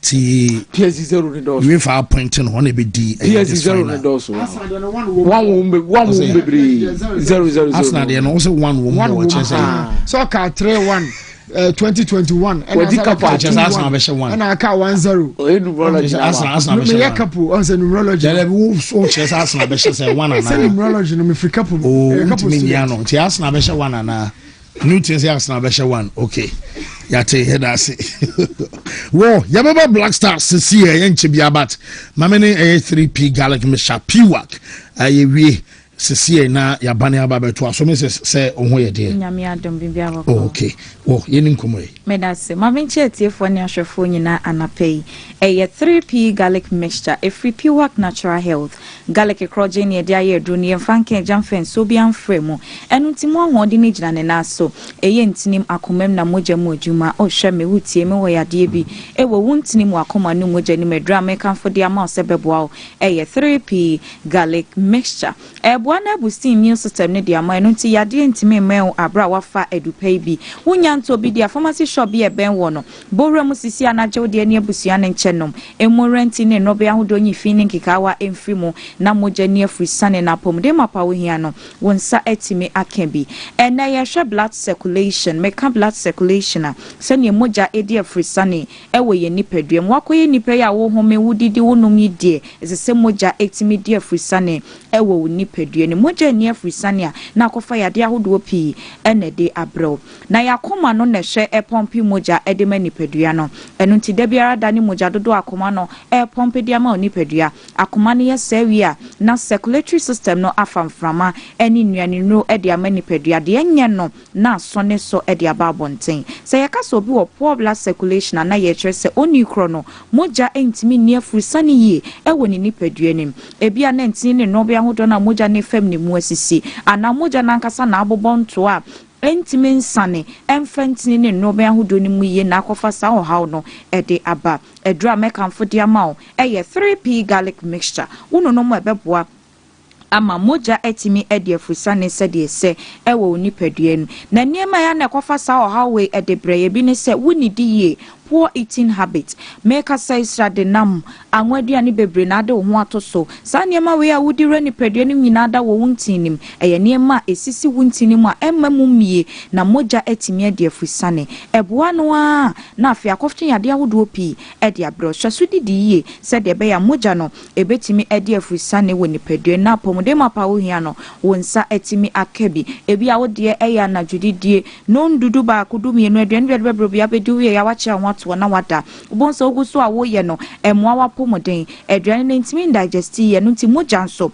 entimi ne afusane ewo ni pedua ba se etimi kwotwe yade awodo pi ene de bro ensaden nom na ade ho atoso ne nso moa etwontwom ntini fon ntini no emamumie na moja etimi ade afusane ebasa emwa wapomoden kese amoroso eno nso timi sisi wuntini wo no be ne sen kese no edo so pi wo ni pedua ni mu a na srade na edo so ebasa emwa wapomode emma moja entimi ni afusane ewo ni pedua ni miye wakoma no yade bi wo ho se na midi kan ya na akoma no na ehwe apompi moja de ama oni pedua eno nti se yade na chimatu bi ba wakoma no ho pe entimi ni dwuma sese di ni ye ewo ni pedua ni mu emwa no nti wo fie na wakoma yade wo hwamia tutumikai kope 3P Garlic Mixture do ni bi ne frase no nom na sa ohaw no emfiri ho na moja etimi ade afusane se de ese ewo ni pedua ni ebi a wadwuma wo ye wotena seche ana na wogina ho che wontimi nyai ensanya adwuma kra enidi na mmom wotena se na wogina ho ache no abebi abesori no na tititi ya ba nipadua no so na eche se mogya ntimi ne afusane ye eno tipe 3p garlic mixture isi ho osori anopa wabobobi enwumen so wanom bi na aboa ayisa ohaw no e de afi so mogya ntimi ne afusane ye wo nipadua no mu a edimra oye ba so ye bibi kakra bia na honam ye oboho honam nyina eyomre afi ama honam ayetititi nipadua na kwa no baabi ayetititi eche se mogya na entimi ne afusane ye na kofa sa ohaw no de abrɛw wonsam no wonam mu taa ye nwunu wonhye fridge mu hungu ye wontena esibia mu nche ensuo mo de be nti na wonsam no wonam da bia na ye nwunu eche se ye mogya na entimi ne afusane ye wo nipadua na kofa sa ohaw no de abrɛw ma wobrɛ ahome ho so ahome ntentema na nakoma no ebo ne periperi tina ma ne na ne pressure emetina also esanse se mogya na ani afrisane ye wo nipadua ni mu a etimi kwatwe pressure yade no de be nipadua ne so wo ho a wo hwade a wo hunu ne papa na wani so ye wisiwisi ana eja general body pains titi oni nso kure gugu sei ne de jai honam nyina betutu saa mogya ni afrisane ye wo nipadua ni mu a ensunsanso obi e de brew eno no ni nyina no edro ni ye krope 3p garlic mixture na nei wo de ho to so na no no mabeboa eyi sa ho haw ni nyina dia fiu so sene wapomudi nyina so tie bia utime nom bi hye nso ubora pharmacy shop sell kope bia tode a hye se ewotoam ehwewa ebo garlic da ho ye kokko na aduro ni tini ye kokko bia ya obekọ no enya niema we na abehu aduro ni ho enye no a ko wani nkwapim so benya no bi ansa na wato wadwen ya wontanta ebibiduro ni abrofuduro bia de wato sunti wo ye dan no we ka ho ema ne hawo toko fie uduru fie na anum ya 15 minutes waduro no nom enkofo hawo emre wapomoden my pharmaceutical shops biade oboremu a wonsa etimi ekebi eno ntimi sore so no doctor number na me body agya wo kwa me srew fa doctor number ni sisi ana frɛ no emfere sane o yade na tie bia chemu kire doctor wa ye krado so betie na waboa wo ne number no eye 0248 92 88 24 0248 92 88 24 a 3p garlic mixture. Whoa, that I say, Mrs. Anti 3p garlic mixture. And you know my dinkomo and so every young man I remember to us. You have Fiana Black Stars and come on, you have a debate couple, so be a find you. Oh, no, I don't find my very much a more and Ram said me a message. Okay. About fasten to my mania much money. And was it the online then I pass is the newly in town. Signing. Who was that also saying no crunk? You will tell what I say when green box sewage. The new septic tank. I'm say oko Europe nomne chese Ghana say amanfo use pa na so we plumber na bia wo hwe na no pa na simple we plumber na woni je ho omo organize one day training workshop the amawo nti bomodian so be sure mo enso Golden Bean Hotel nyame yadma Friday enemy ye ana omo organize sa a day training and a workshop no a day ama plumbers Ghana na 10 o'clock anopa we enye Ghana 10 bia 10 pepe na o ma sha se nti se woni je ho a plumbers no amon friend 0546 518 0546 541853 0546 541853 green box sewage septic tank no hon komo na chamo se omonomo enso ebedinti kabo sese bibia yeku de onyame adom bibia boko bibia ye fa yenkwe yeni nkomo na yento aso de ayehwe ene enuoma ekoso African Games 2023 Zemebri ana ekoso na yebedi nkomo kakra na yese enuoma ezo esitie nanu ya na Auditor General wo mu eka se empanimfo bi ho no ma 2023 African Games eno ekoso no sika bi ho a yehwe ya yehu enti omo kire se honorable former minister era friend se Mustafa Yusuf anafi William Kate ana Dr. Ofori Dr. Fusu Asare sika yehwehwe de afri omo 44.9 million, and the auditor general say young friend penifui near Muso says sika mabudi $44.9 million no and a war famra into abino and kawumuso na bebia so mu fab jessica with piano womu enye eno auditor general reporter eno aba ayedon komo edebenti honorable Mustafa you see baby obiano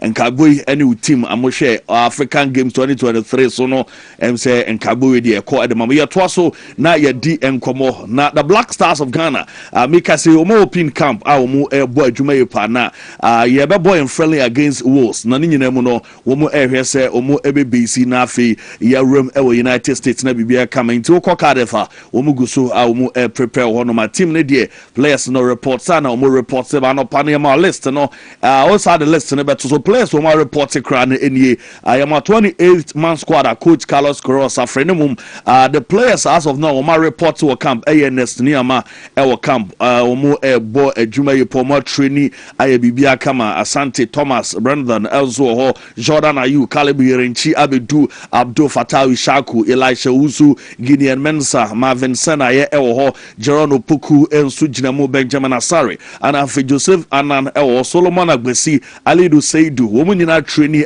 Dragon Park and Emma Nuyama Suko Yentiwe the Black Stars of Ghana players yedo mudin by Leicester coach in about 28 no these are the players who Mabedu camp as of Enra womu trainee say ni game no and so ebitimi abaso ne nkoma eno so ewo ho ayedo nsem elebana Black Star squad buy no Ghana for bebre kasa e de fa ho na musicians and afi obia o chena dream wo man mu ema ne yeye obi wo ye politician obi won so a ordinary Ghanaian obia chena dream na Kofi Kenatan so e de ne dia bana wo so wo list ni mu an wo so I will say I'm not sure this is the final list, though 90% of them will make it. Waiting for the final list with Joseph Pinsel, Afenyajan, and then Derek Con.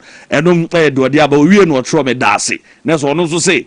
Ghana squad dia coach dia be the only need say a final list nemum or train say final list na be ba na die mbia ye be hu players o mo kan Joseph Pencil ese ni din bam Felix Afenyajan ese hu no Derek Con ese hu no wie no say oda afifui oda masepa any coach ase enom aye nkoma eno so free o e ba do nsem every man na o ye show no so na ni nyina mre ye room na Black Stars nkoma ye di no na Baba Rahman so de no akwa ebibi ho squad no list by no be our player and go free so free movie be shema ebeboa no concerns about Ghanaians ebi ni say question busasa na Baba Rahman de ni but the FA communications director Yera Harry Asante say Baba Rahman call up no a purely technical and I say a tactical coach no ehun say obeboa ntiem bia munim say bia favoritism ana we there be the purely technical coach no nso say tactically no so ebeboa ana ema ofrey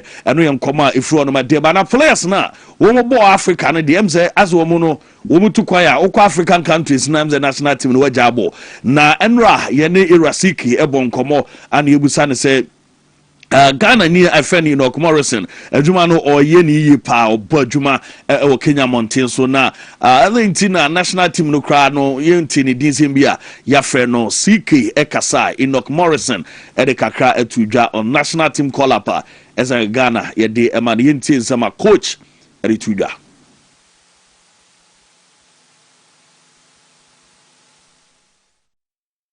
to play a friendly match. I think if I'm very honest, but he's a little bit late because he's never had a chance to play a friendly match. He's not. People are not too much aware. And can you say mu talk about onu kakra no and onu to the performance no and he will not be mentioned. And so in reality, I would say it's a bit late because.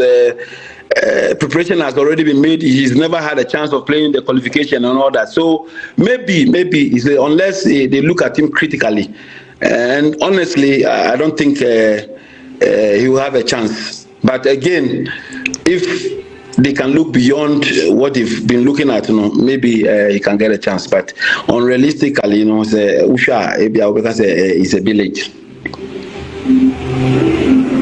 Wado e nkoma ifri ode banti coach CK and then komo ya bana coach oko goma ya ho ye adwuma eno me kwen o say omo akoye no omo ne mpanimfo di nkomo emomo ifri road to operate inti de ma omo timi adwuma nyina say omo the code of conduct bi atoto de ama players na no boa ema omo timi yo madwuma ne yenti player obu so pe be punish eno ka obi na ama o successful inti kakra ori tuja. You have players who are somehow involved with management. They know there are so many. I don't want to pinpoint exactly in terms of even to talk of Kotoko. There's a lot of difference. In Ghana, we don't do that. In terms of course, when we are want to talk of the players, it's solely with us. You know, we are the people who are in charge. Nobody comes beyond us and make a decision. And again, players know at the beginning they thought that they could go reach the management, and because of what we've also spoken to them about, you know, they allowed us. And so when you go to any management, or they will tell you, go to the technical team. We are not in charge of those things. And so somehow, no, it's paid off. At a point in time, they realize that they can't go to management again. They always have to go through us. And that gave us some sort of stability. That gave us some confidence to work in that manner. And so with time, and to be honest with you, it is not something like ABR. Yeah, more treaty players no, and we just want them to go through a certain line where we are all working together. We are a team together, you know. And of course, yes, we got into a position where we understood the boys, and we were patient with them.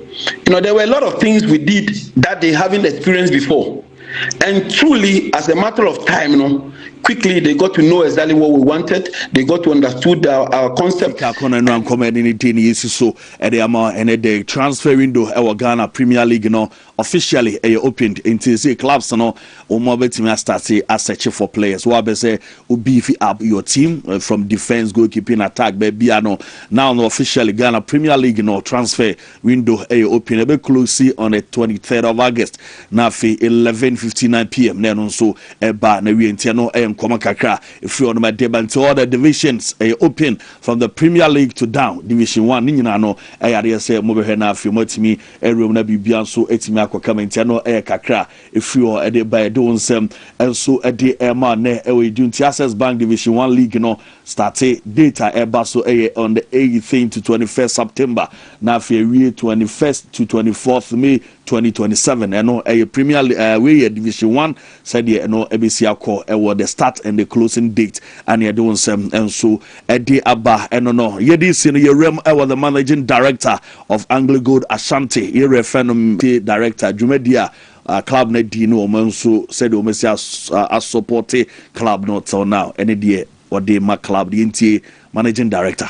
Ghanaian, fellow Ghanaian, good people of Takwa, our cherished host communities, and the proud Yellow and Mo family. On behalf of everyone at Anglo Gold Ashanti Iduapre Mine, the proud headline sponsor of Mediama Sporting Club, I want to extend our most heartfelt congratulations to the team on winning the 2025-2026 Ghana Premier League title. Winning a second league title within 3 years is a remarkable feat. It speaks to resilience, consistency, ambition, and pure excellence. Mediama Sporting Club continues to fly the flag of Takwa and the Western region high. More than that, you are inspiring young people across Ghana to believe in their discipline, hard work, and unstoppable spirit of never give up. For us at Anglo Gold Ashanti Iduapre Mine, the partnership goes way beyond football. We see sports as a powerful vehicle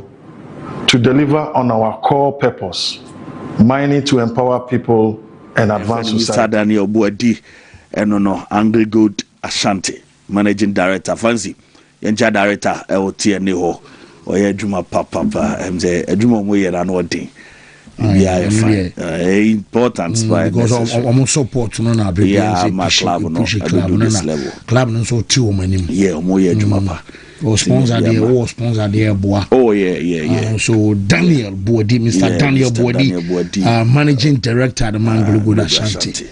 Director no pay the chow pa. We adwuma. So ya kase phone chair. Anani Gaso one chow. Yeah, kase phone chair. Okay. And them somebody ever to on crano. Aye, what's it? Was it dinner time or better? Yeah, we are kase phone chair. Well, Yananti. Yananti, the NHS Ghana Blasters, ho and Commona, Yandino, and Nano pay pressure no air starts here, air mountain, crack. We are all hoping, say, 2022 World Cup, Basso, Mexico, Canada, and a US of A, no. Your performance beat me as well. A bit me as well, yeah, friendly games, I hold because so a camping. Preparation, familiarization, acclimatization, all of that, and a year towards the major tournament, So Carlos Queiroz, the coach or manager for Ghana Blasters, on Eda TV. So you are a call up will be our friend Ranty be now. More game to do no actually almost say. Very, very close to the major tournament, and that we shall call up a buy idea. Quest Bakumi and be and a bit me free. Listen. Sanaman Fajri because we've edged very, very close to the tournament. Yeah, Opani Nimbian say, Donna Dona, a believer say, or a defensive minded coach. Yeah, now, the game number bracer on Pesobe offer a lot of chances. Now, just all bread with me, that's per the evidences. I can see for no second, or Mama Ghana for so Aswati. Now, talking about the color for Ghana, May 25.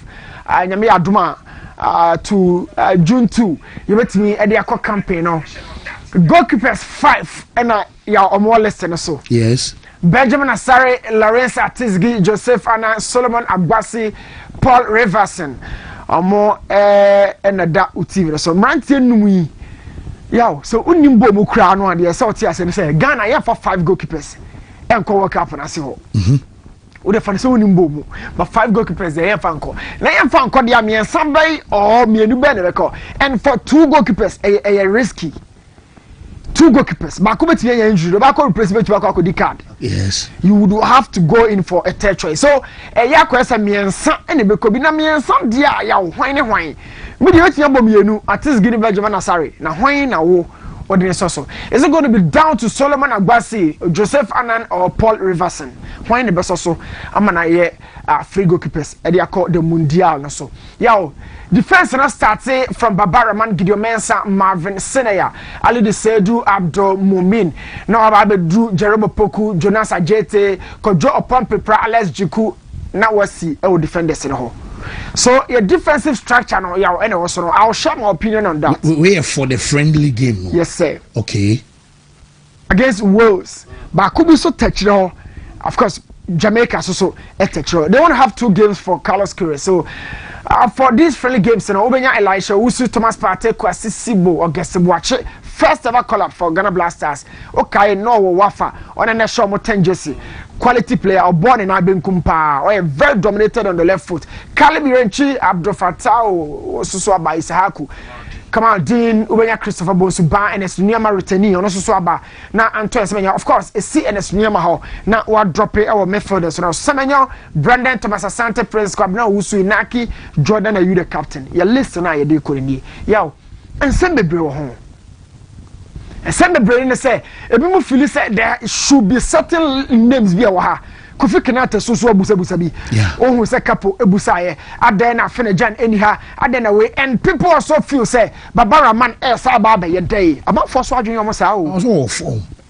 Say a man for Bimo swaging say. Baba Saba your day. No, the coach has a new authority and everybody who deserves to play for Ghana also has to have a fair share of a chance. So Babara man, of course, okay, chance in a Bukari. Ekatumu koye see, you know. Babara man, yes, assist, you know. Yeah. So he's a familiar fold. He's a familiar name in the fold. I was also about back to the Blasters. Yes, I say a very positive impact. Joseph Pencil.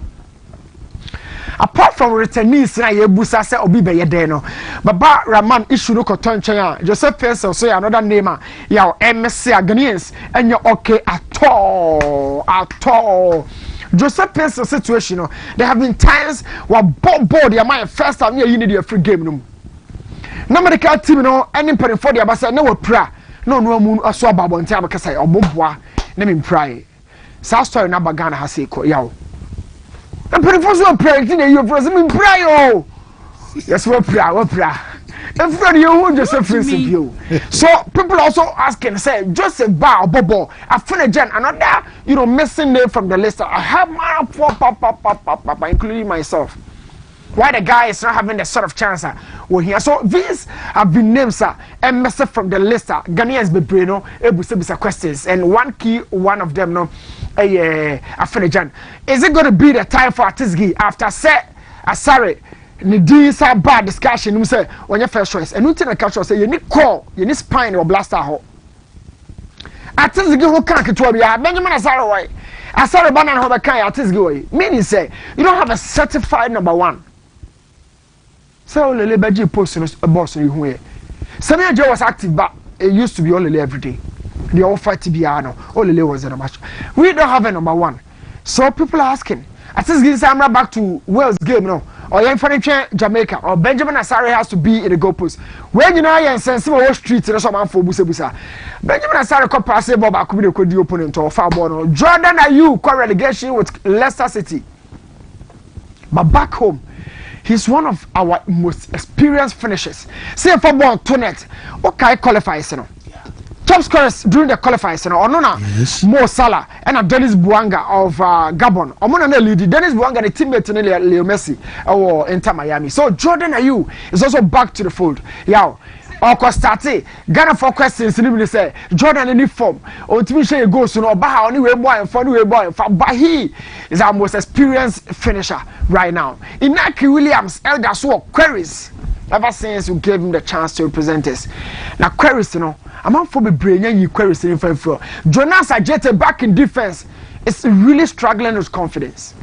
Ghana for no be brave. I must say Jonas Ajete. Yes, Oba from FC Basel. Kakra. You can see his progress, but and drew the love when I and I say I'm a brave man and fan bra. Elisha also in midfield. Really. I'm for a lot of questions. And the Otto no one of the major disciples, but ever since Otto moved, people have also brought up the argument say he doesn't even need to start for Ghana Blasters, and it's a big question for the new coach Carlos Queiroz. Now let's move on to the field and find out say in my opinion, systematically how to get the best out of squad they are afraid here. Two different formations and I'm debating one, I'll be talking about the traditional 4-4-2. Well, imagine a formation it cuts across the entirety of the field and it gets the positions for some of your best players, and above all, it has balance. Balance as in one, Semenyo's favorite position was ball for Man City. You who say Semenyo was ball in area. The left. All you 1-2, now all taking off Akko. 2. Maybe Adoku Dano. Yes, sir. But I say Pep Tyson on the right. Because Semenyo can also come to this area. Yeah. But in terms of will be there is no need. Was a Fatah on the bit me up. That's it. And Fatah will also buy our bread. Yeah. Fatah will on cross the ball. He also loves to shoot in an area. And in as much as Semenyo to be boha, now pre-handed here. Put near man so crowd hold me Bob baby. So you're calling him Edano. Yeah, you call. So these two players as my wide players, maybe you bet me Kamal Dean Baboha. Joseph Pencil can come back to the fold. Or also bet me Baboha. Bukari so bet me Abaha. But for now, speaking to only the list I want. Okay. I'm going for Semenyo on the left. Isahaku on the right. In balancing the two with steal and bite, I'll be going for Thomas Partey and then Kalibi Renchi. Yeah. Not go for two-way because two central core gonna there. I'm going for Thomas Partey and Caleb. I shot Thomas Partey Chimano. Then I have speed and finishing. I want channel. Two top already. I want full box engagement. Mempe stationary. Mempe bogo. I say, okay, game no nim. Look, Thomas Brendan Asante has shown that under Frank Lampard, our Coventry. during the qualification, if you've been watching him, why now you say about confidence in Ibia. My basa basa. Or the team now qualify. Yes, sir. And then you have Prince Edukwabena. Now, this guy, if we are serious as a nation, my basa basa manenko. We've seen that with family.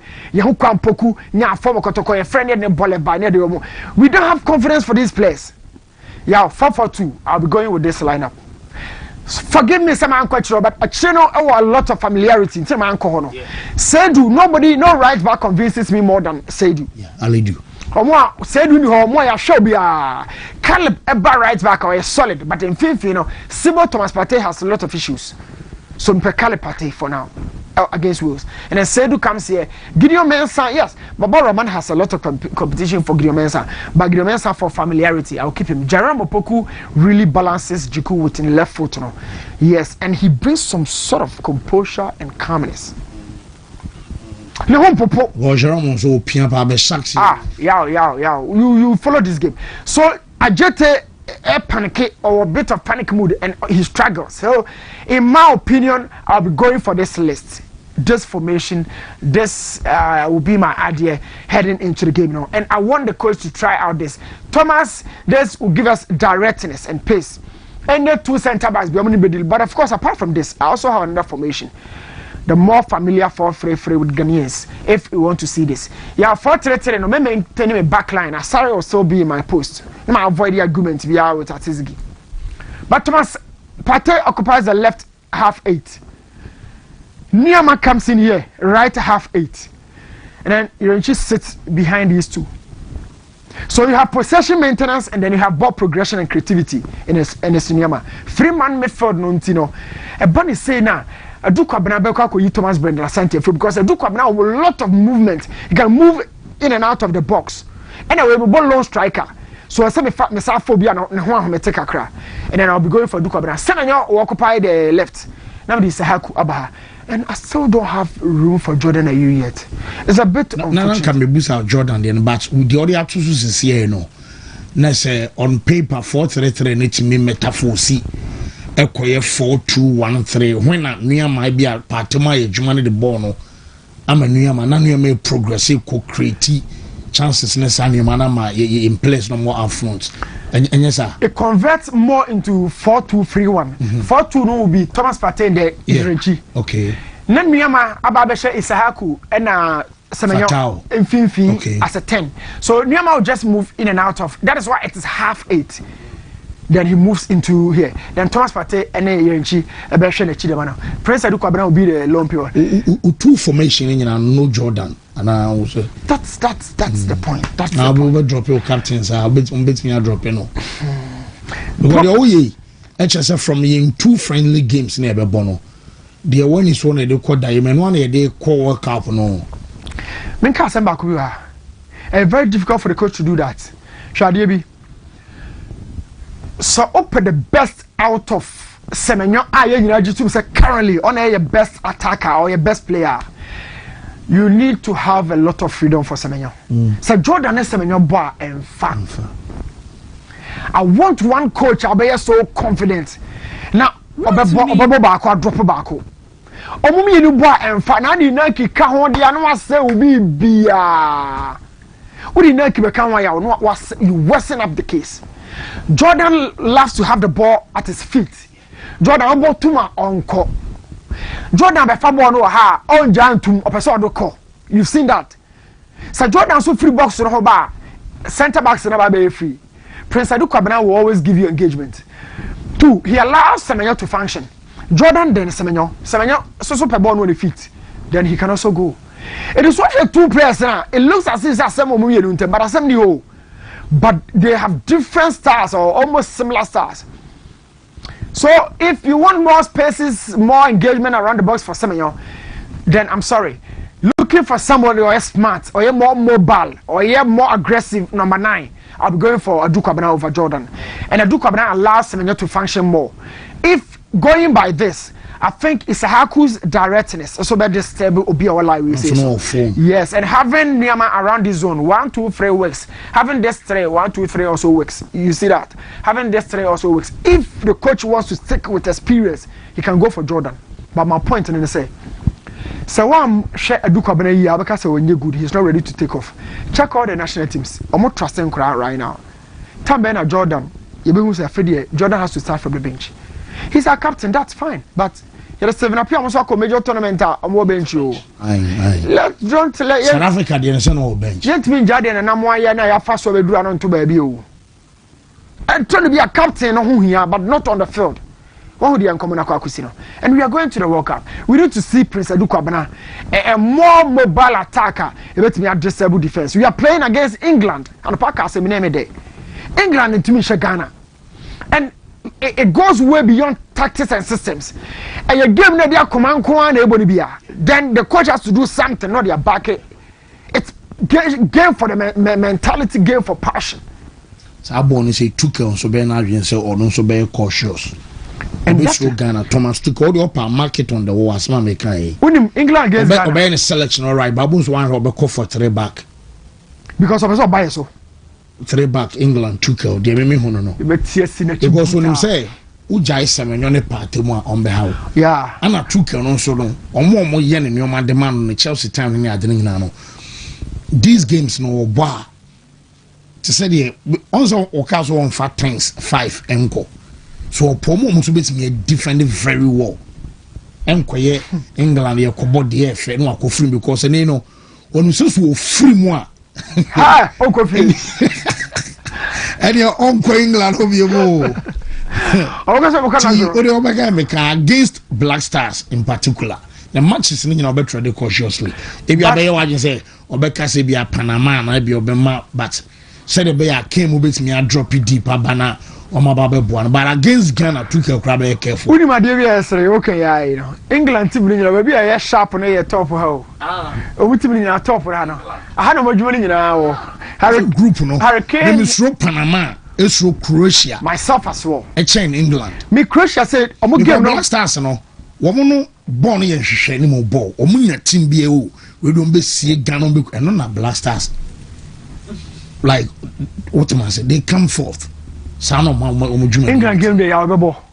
And a Croatia game as a see who Susic and a Modric or me they how they function in midfield but anybody who come right now no imagine next time say yeah coach in your confidence no head Jordan kakra mes girls omonye mic no I think say just a washer mumba just a washer mumba yeah because now me were interested in Newton conversations around the formation, the tactics of Coach Carlos Queiroz. It's me and I took time to look into teams now we're coaching the last 5 stints. Of my Egypt kakra formation. Sorry, not to cut you, but okay, I said now we are Panama, South Africa in the friendly zone. Yes. So all kind of you know why I want to choose South Africa? You. Now, the friendly match means a team. I'm going to choose South Africa about 2 times. I'm going to pick South Africa. I'm going to South Africa about 2 times. But formation, then I'm making a I'm going to come about 1-1. And almost I show 2-1. I'm going to Brazil and Super Bowl. 31st of this month. Yeah, Panama team, Ghana, Nibia on show. So Panama, maybe almost share 2-1 or Panama squad now. Bad deal. War ball. Goalkeeper Orlando Mosquera. Probability so about World Cup very high. Very high.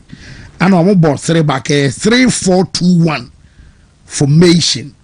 And coach, you know. 3-4-2-1. Thomas Christensen. 3-4-3 no. 3-4-3. With 2 interiors. So 3 back in the Carlos Harvey. Our right centre back. Centre back nanga say Giovanni Ramos or no and a ball centre back and a left centre back you say Cordoba Oba 4 na left wing back Jorge Gutierrez right wing back Amir Murillo middle 2 no fulcrum no turning point in Adalberto Carrasquilla one no ball middle Anna Anibal Godoy, a boy. Up front, 3 Rodriguez Jose Luis. And ball Ismail Diaz. And a lone striker, Kadir Barria. Omo, I know start. I'm a game plan no. I'm a game plan with 2 interiors. ejina lone striker na chi it's na 3-4-2 no ye players say Savino ni doku how Pep ball inverted tens double number 10s behind a lone striker all South America near a lone striker Costa more Solomon Random random you know but you see set games you know the only way you can be able to beat the opponent is through individual abilities say on say players are in a game no also manage game ni see omubusi form winning their individual battles ebia ubiem because na make formation asem o check Carlos Queiroz over 100 games or ball Iran na dodo na 4-1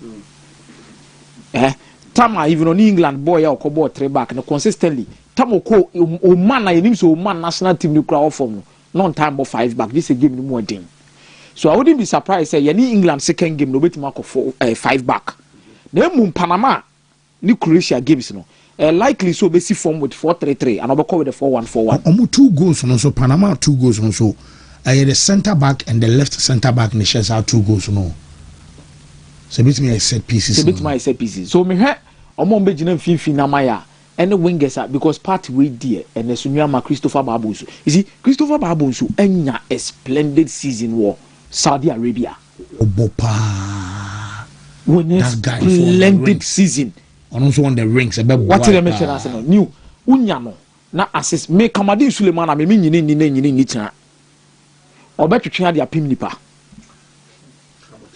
oh yaw na e kan kura down for men say down for obetwetwe Babonsu mu na we say back party no friendly match we be near show you know they had a good season or club side oh but these are players omunya more national team ne sa on Thomas Brandon Asante no on Thomas no omunya more Ghana jersey no yaw mo bi an Canada jersey we ni mudu hey I'm telling you say ofre player bi a wo form a onya more ball ye 17 ni bi no man afi no bebo blaster ni bia ya fan show trimu da say e your die so bebo blaster na easy yaw to wear this jersey no say onya anti jersey na say hwe Kofi ye friend no de no wo ye no na hwe Inaki Williams ye friend no because e extra weight the mom look here once my you ma free ha say and I'm there Augustine watch ya ba sha they perform the same role. But then time the Nuyama can buy before Gaston watching they say Nuyama has a huge familiarity with the squad and the national team. But watch it despite the familiarity with the league. Obonya 10 goals, double digits and sound what they call for Wafa. But national team no or mama boss are. So on a global stage like this, yeah, we hear super hot. And sound on the TS form. Other than that, I'll be going for Nuyama just you saw earlier. And sound be our dream. Okay, yo, it's interesting. Baba Rahman about back into the national team. Now, I'm man from Komo with Bromudi near say, Obi our giant national team Mubono Akoshima and now free se wakuma toyem now will coming back. But you have to be very compassionate with Baba Rahman. Wouldn't they turn within the last few years of Boma Black Stars? Baba Aradieno. Anna Kata. Yeah. Dieno. It even went as far as people were even attacking the families with messages and a lot of things. And not in deserve it. Baba Rahman so Baba Black Stars. He bedi no crama and hope na. Gideon Mensah nyam more half of what Baba Yara has played for the Baba Rahman about the Black Stars. True. Yeah, what did they mention as no? Rahman took you over from Harrison Afone Samuel Nkumo batch no. And on the be he has had a very good season with Greece. Let nobody lie to you. If you are going purely according to numbers, say Baba Rahman doesn't deserve to come to the Black Stars. And they now won't throw. Because the Greek league anymore, one of the best fullbacks of more league anymore. But maybe the concern will have to deal with what cause sabbatical leave, then being coming back into the team. But from what we are hearing here, say Carlos Queiroz na ne two and amoko din komo. Yaw. Carlos Queiroz, he even went as far to try and speak with players like Joshua Champon, so Omumbabo, and Farmer Black Stars. Because he wanted a lot of things available to him per videos and a lot of things. Said about Obinya the best players to take to the World Cup and go and perform. It may have said in India, this is the best we could carry and take to the World Cup. Let nobody try and be like Ananya Marco ACL Aba. Ananya Marco ACL Aba he did the blaster setup ne pa nyoma bo abebo amaye o se nyoma e free under 23 ne ba no yaw ne performance ne drop e gidigidi nye bra. Let's be honest with ourselves with ne growing up junior teams in him. Nyoma growing up nyoma di ama for ko baba ya Ghana ne Algeria under 23 or train Algeria players nisi form away for the main senior national team. We are questioning say the entire bobo nemu ya dia na mama nyama tinchen. Sa let's see how the Wolves game ebe swatch the ideology but Augustine watching many age he brings in a different profile. Yeah, Otimi ball as any of the central midfielders, right or left. Otimi ball as a box to box 8. Otimi ball as a 10. And the technical ability he has on the ball gives me so much hope. The only fear I have going into this World Cup is if Carlos Queiroz about Sibo dear. Yeah, on the form now they call World Cup and the Juma on pigem. But we Sibo ni Elisha, Omona Koye the two physically dominant midfielders we have in the team, especially in the midfield role. Partey a technical, Augustine a technical. But the physical bullish players, Elisha and Sibo. Calibranchi technical, brilliant, also a physical. We will need a lot. So in fine form this season. Inaki Williams, a Mreninier. Yeah, Inaki Williams, ba Black Star was san me who be that in the Black Stars team. I'm a system name one. What you say? Onon kwa excuse brain ya diamano. Ana system nenye ana wingers oh beba o enye bi no there be Inaki Mreninier. Inaki Emreninier, top player, because this could be your last World Cup. Yeah, what did they mention us? He needs to step up. Or no, Jordan, they will need to come to the party. But the Wolves game, no, menya botra me twen pa yaw. Me pese me hunu said the Carlos Queiroz because ya etia no nyina nobody knows the idea Carlos Queiroz edebe put up with this squad because quality may determine how you set up your team. So it's interesting to see. Maybe obey you Semenyo. Maybe obey you Augustine Boache. The midfield pivot obepe because when information ni nyina Newton aka wa hani nyina obepe pivot pa. Obepe pivot mienu ne be hwan.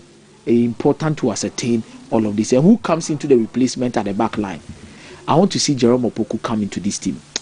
Yeah, or one player who say under using our Black Stars. And so no left center back one or Besaxi said the me who say under new Jerome Opoku only one of the best passes we have in the team.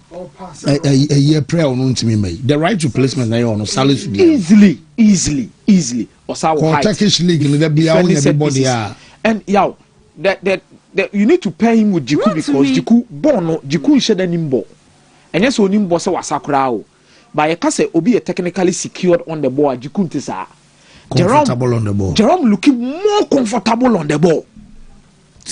Maybe a proper left. Don't bet me I'm driving from a chair. Build it from the back. Hey, Jerome. You need Jerome. Moving crowd is having an one ton on Waba. So Jerome is our surest bet. Interesting days ahead to see what Carlos Queiroz will do with this team. But my national team call up with me. Share that Nikasa Bebrebe or home. Yeah. I'm the goalkeepers. No, it will raise a lot of questions because I think Carlos Queiroz does not trust Benjamin Asari to be our number one. Goalkeepers 5. No. I don't think Carlos Queiroz trusts Benjamin. This is a different conversation. Whether Benjamin Asari is good enough or not. Two different topics. Okay. Coach no. Because coach was assured what fry for